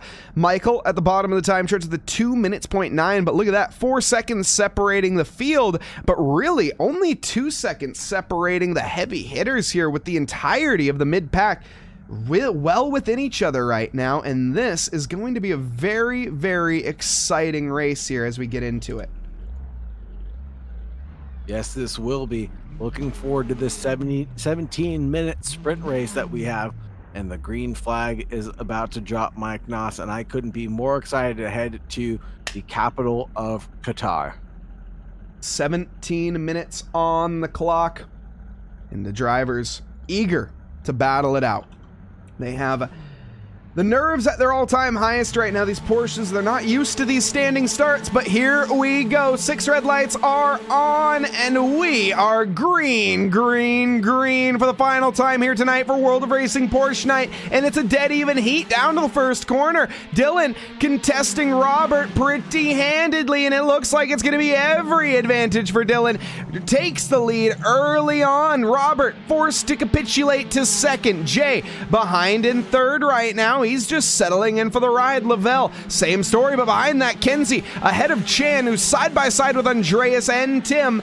Car stranded in the background. I don't think we're gonna have a restart. We should be green flag running here as all these GTEs continue to go. Andreas to the inside of Chan. No dice to be found. He has to think about it for another one.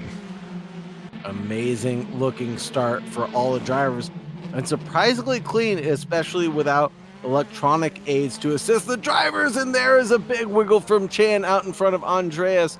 The only electronic aids that you're going to get in this car is that rear view camera and the paddle shifters, as well as the display on the steering wheel, and nothing else to be aiding the drivers with as far as electronics are concerned. No stability control or any of that fancy stuff.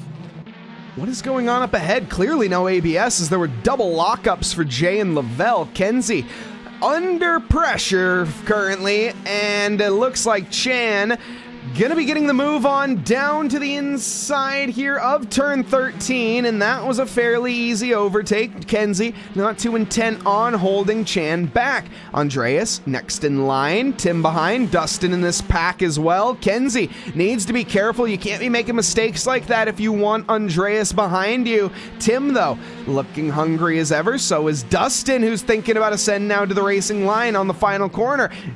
To the outside goes Tim, but everyone fairly in check here. Is this going to be a good enough exit, though? Tim has to check back to the slipstream. It's a long run, 1 kilometer down to the braking zone, about over half a mile. Now, late onto the brakes as Tim picks the racing line, defends the inside, goes Andreas, and Dustin walks his way by with ease. Tim caught sleeping at the wheel, if you ask me. Nearly 3 wide going into T1. I think Dustin was just thinking about self-preservation there and just thinking, please don't hit me, please don't hit me, please don't hit me. And he walked away with his life and able to race for a few more minutes of this one. And he's going to have some excitement because Tim is challenging for that position. Positions changed up ahead between Lavelle and Jay, as Lavelle able to sneak by and get Jay back for that position coming in through, turn 7. Lavelle started in third. Now Jay took that position early. Lavelle takes it back. Jay not too happy, sticking in the background though, and he will be trying to enter this once more. Chan, though, dropped about 1.3 off of Jay, so that squabbling should help out this number 92 driver. As the gaps increase right now, lock up ahead. Jay caught off guard and needs to be cautious, because right now every little mistake is going to add up. Not only are they going to be coming more into the grips of Kenzie and Chan, they are going to be battling very much soon, or excuse me, they're going to lose their opportunity to battle with Lavelle. The gap currently 1 point, excuse me, we're looking at Lavelle and Jay, my goodness. The gap is extending over a second. But the battle between Robert and Dylan is closing down, about half a second separating the two of them right now, and they're staying awfully close to each other, doing a good job of driving that one forward and keeping it really honest between each other. And yeah, they're doing a great job right now. And I am super impressed with Robert's drive, but Dylan under threat. No, threatening Robert up the inside going in towards turn one and doesn't want to look for it there. Holy Toledo. This is going to be an awfully close battle, and it's going to rage on for another corner. There goes Dylan up the inside line, but a big lockup from Dylan getting onto the brakes. Robert covers it off, just driving on the racing line, and this hopefully will not end in tears or calamity, but just a good, clean battle between a whole bunch of 911 RSRs in matching liveries. The 911 leads over the 911 right now. Man, I have to say, Robert is dealing with more pressure than the Marianas Trench right now, and all of that is coming from this man on screen, Dylan. He is all over him, weaving left, weaving right, and more than a knitting grandma. Lock up there. Not going to help the tires out. You got to be so cautious. It's only a 17-minute race, so really, graining isn't going to be playing a variable here. The tires should be able to keep themselves together, which means Dylan is able to give it his all. We'll check back with this a little later, because look at this little fight between Dustin and Tim. Dustin going around the outside. Here it's going to turn to the inside, or it's going to turn to the out again, as it just is a switchback quarter complex in the mid sectors.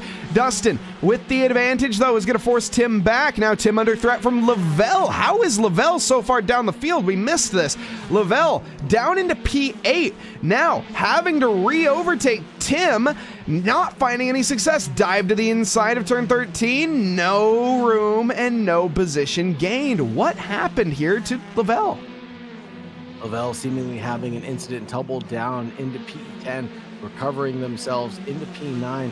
Tires will be damaged and definitely flat spotted. And that's what I'm worried about for Dylan's sake right now. He's locked up quite a few times. I wonder if he's got that yellow bar above his tires now, that basically indicating that he's flat spotted them, and he's going to get some chattering through the wheel, as well as getting some more lockups, because we all know once you flat spotted a tire, it tends to want to find that flat spot again to rest on, and it'll just keep on getting worse and worse for Dylan as he goes a little bit wide, more than just a little bit wide. He goes very wide at the exit of turn 2, and in through turn 3, the kink, it's all single file line as he loses just about a half a second.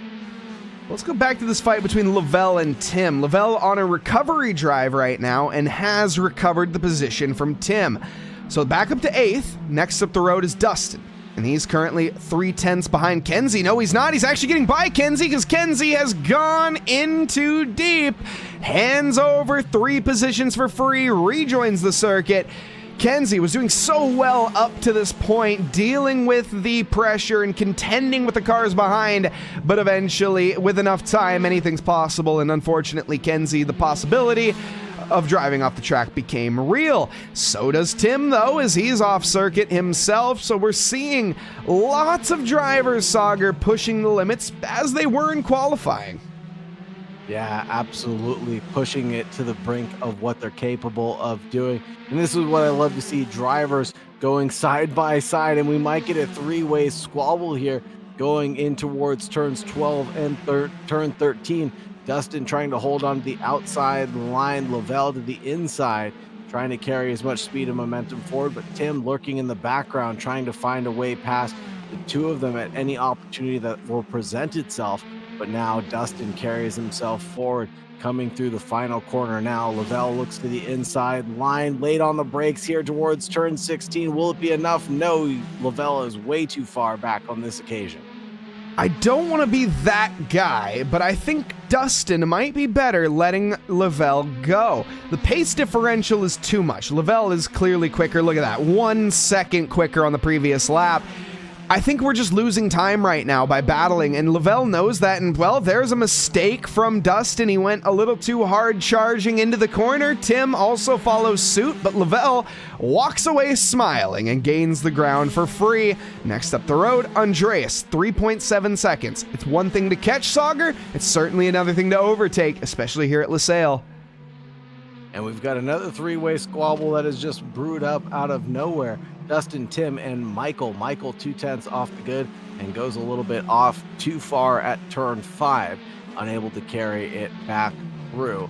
But now it looks like Tim and Dustin have rejoined their battle and it's battle packs back on Dylan. 9/10 away from Robert right now. Very interesting to see that. It's not been going Dylan's way. I'll keep an eye on the timing tower to see what the lap times are, but Dylan was within half a second earlier on. Robert's just driving this one forward, and away he goes. Yeah, not able to respond, and I wonder if that's kind of what you alluded to earlier in the flat spots, maybe playing too much of a role here for Dylan. Has he overdrove the car to this point? Has he made his job harder than it needs to be? That, I think, is the case, to be completely honest. I think he has made his day much more difficult. And Chan here, I also want to talk about him for a moment. 9/10 off the back of Jay.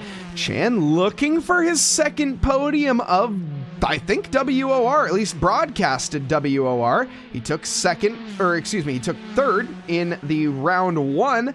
Now on potential, took P2, my apologies, for round one. Now another podium, P3 is on the cards. Yeah, he's looking for another podium, but the time's not going his way. 57 for Chan, 56 for Jay, and not flat, but Dylan has caught up so substantially to Robert. The lap time's not going his way on this occasion, and this is going to be awfully threatening. The 14th place car of Christopher is out in front, so lap traffic will give it. Lap traffic will take it away on this occasion, and away we go. That was a big wiggle from Dylan in avoidance, trying to get away from Christopher, who is stranded on the side of the road there. No harm, no foul, at least for these two. Christopher can't quite say the same in that one, unfortunately, but Dylan keeping a head on a swivel, and he was aware of the yellow flag. Great job, all things considered. So does Robert. Right now, though, it seems like this is Robert's race to lose, to be completely honest. I don't know how Dylan is going to overtake Robert. I don't see a world in which that happens without Robert making a mistake at this stage. I think that Dylan has overdriven this car to the nth degree. We'll check back with this a little bit later, because look at this little three-way scrap that's rebrewed itself one more time. Dustin, Lavelle, and Tim all on each other's throats now. Dustin leading the pack. 1/10 away is Lavelle, no longer side by side, coming in through turn 11 and on our way through turn 12. Lavelle has the inside going to the outside. No, holding on to that inside as much as possible, but then goes off in too deep.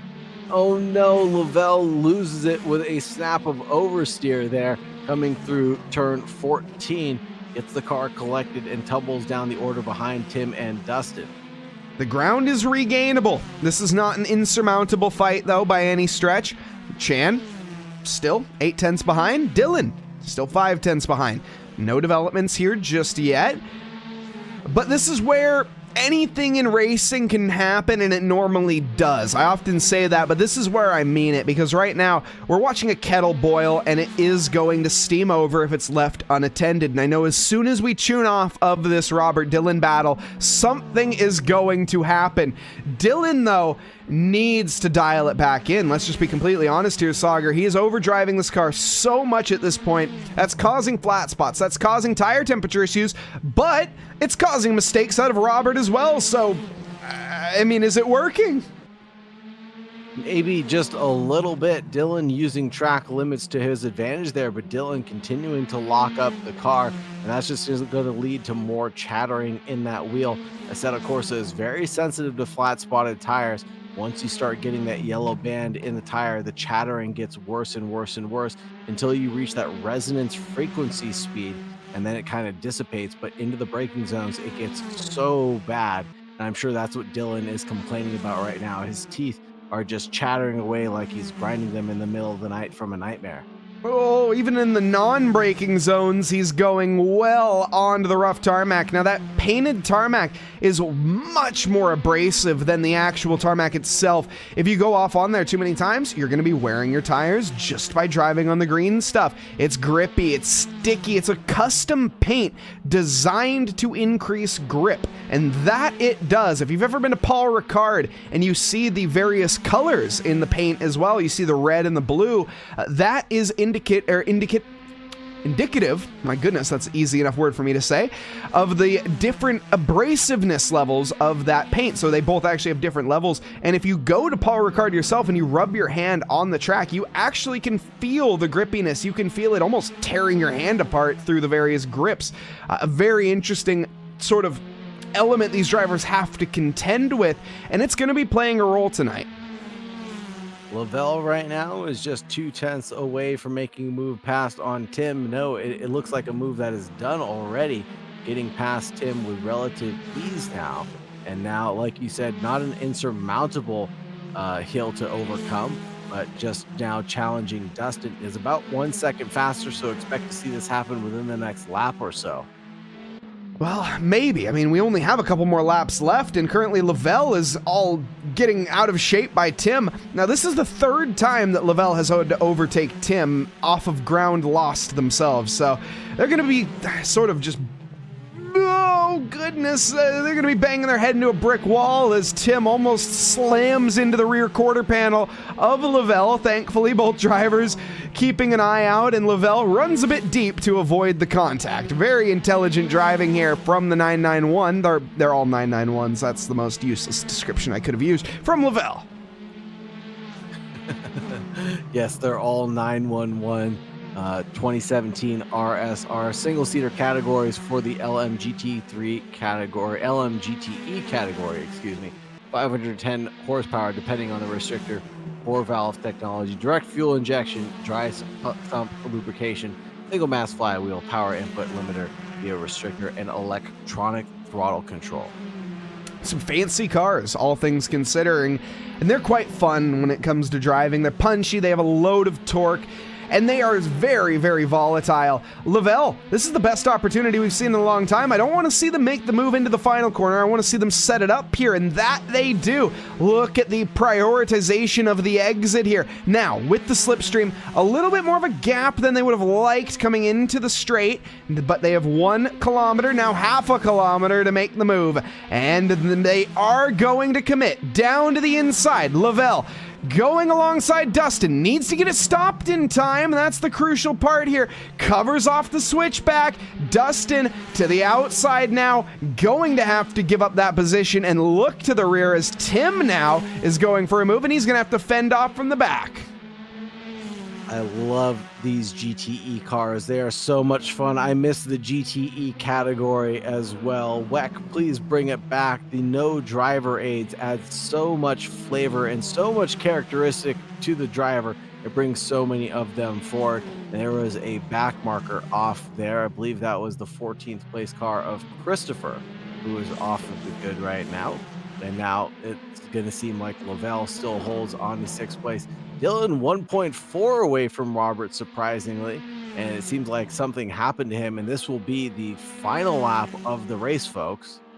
I don't think anything has necessarily happened. I don't think one thing necessarily has happened. I think Dylan has had a culmination of mistakes through this past 10 minutes or so, and it's finally added up to the point where he just doesn't have any grip under his tires anymore, and Robert is allowed to walk away freely. And as we come around the final corner, Robert looks at his third podium of the night. He's finished third, he's finished second, and now he's taken victory for race 3 here at LaSalle for WOR Porsche Night. Robert, take a bow. What a performance throughout the entire night. Dylan finishes in second with his third podium as well. P1, and a P2. Chan, second podium of the night, finishes off on third. Amazing drive for the top 3, but amazing drive out of everybody. Jay in P4, Andreas in 5th, Lavelle in 6th, Dustin crosses the line in 7th, then Tim, Nicholas, Michael, Kenzie, Ahmad, Gonzalo, and then Christopher. And it was an amazing night of Porsche racing here at World of Racing. And boy, oh boy, this was an entertaining 3-round series. It certainly was, and more entertainment to come. Keep in mind, this is just 1 week, folks. We're back pretty much every single week here at World of Racing. If this is something that intrigues you and you are in the Tustin or Pasadena area, head on down to World of Racing. Get yourself involved with a truly amazing company and a truly amazing just experience all the way around. Get back to the booth here. Welcome back, everybody. What a race. Let's get some lovely beats in the background by Chris Laronde as we discuss the conclusion here of tonight. And I get out of the session before my game decides to break. Lovely. Sauger, all the way around here tonight, we've had some consistent performances. I think I'll let you take the reins here on this one and talk about the boy himself, your favorite, Robert. That's my boy, Robert. I was actually pretty worried about his pace and holding back Dylan after lap 1, but Dylan, like we saw pretty much from the get-go, was locking up with the brakes early on, and then once you flat spot those tires, they just continue to chatter at you and re-lock up over and over again. Chan, the dark horse, like you called out, Mike Noss, in race 1, has managed to find himself not one, not two good podiums here tonight. He's done a fantastic job, but Jay and Andreas as well, Mr. Consistency, has really found his groove driving these Porsches tonight. Andreas being one of my drivers of the day today, finding his way forward. And also Lavelle, had they not had a couple of incidences during this race, they might have found themselves with a podium also. Amazing drive from everybody here tonight, up and down the grid, all the way from Robert down to Christopher, Gonzalo, Ahmad, Kenzie, Michael, Nicholas, Tim, Dustin, Lavelle, Andreas, Jay, Chan, and Dylan. And Dylan was very impressive here tonight. He certainly was, and all of Split 2 as well. We didn't get to cover Split 2, but of course all the Split 2 drivers out there, big shout out to you guys, and better luck getting into Split 1 next time. My driver of the day personally is going to go to Chan. He finished 2 times on the podium and 1 P8. He's low, in my opinion, one of the most improved that we've seen here from WOR, but you know, as I often say, Ahmad, Mr. Consistency, he didn't have necessarily the greatest finish tonight. He finished in 12th position in the final race, all things considered. A very middle of the ground performance, a consistent way through race 1 in race 2, but race 3 definitely got away from him. Yeah, super unfortunate for Ahmad, but important to call out that all the drivers have performed very well, especially for not knowing the tracks until they got to their driver's briefing, and that's one of the nice variables here at World of Racing, providing that little bit of edge and excitement. That way everybody walks into the same simulator feeling like they're on an even keel from each other. Exactly, and that is the beauty of WOR World of Racing, of course. And if you want to get yourself signed up, normally we don't tell you what the race is going to be. However, this time it's a little bit different. 2.4 hours of Bathurst on February 2nd around 2 p.m. Pacific time. Get yourself signed up. It's limited signups at WOR. If you're in the Tustin or Pasadena area, get your name on the boards and get involved, because we're going to be broadcasting that live here on the World of Racing YouTube and Twitch page. So don't forget to hit that follow button, that subscribe button over on YouTube, as well as it is free there. But folks, that is going to conclude it here for tonight, as we have had Sauger Bakshi alongside. I've been Mike Noss. And what a race. WOR, World of Racing, never fails to deliver, folks. Get yourself involved. But in the meantime, I hope everybody has a lovely evening, afternoon, or morning, wherever you are in this fine world. Thank you, and good night.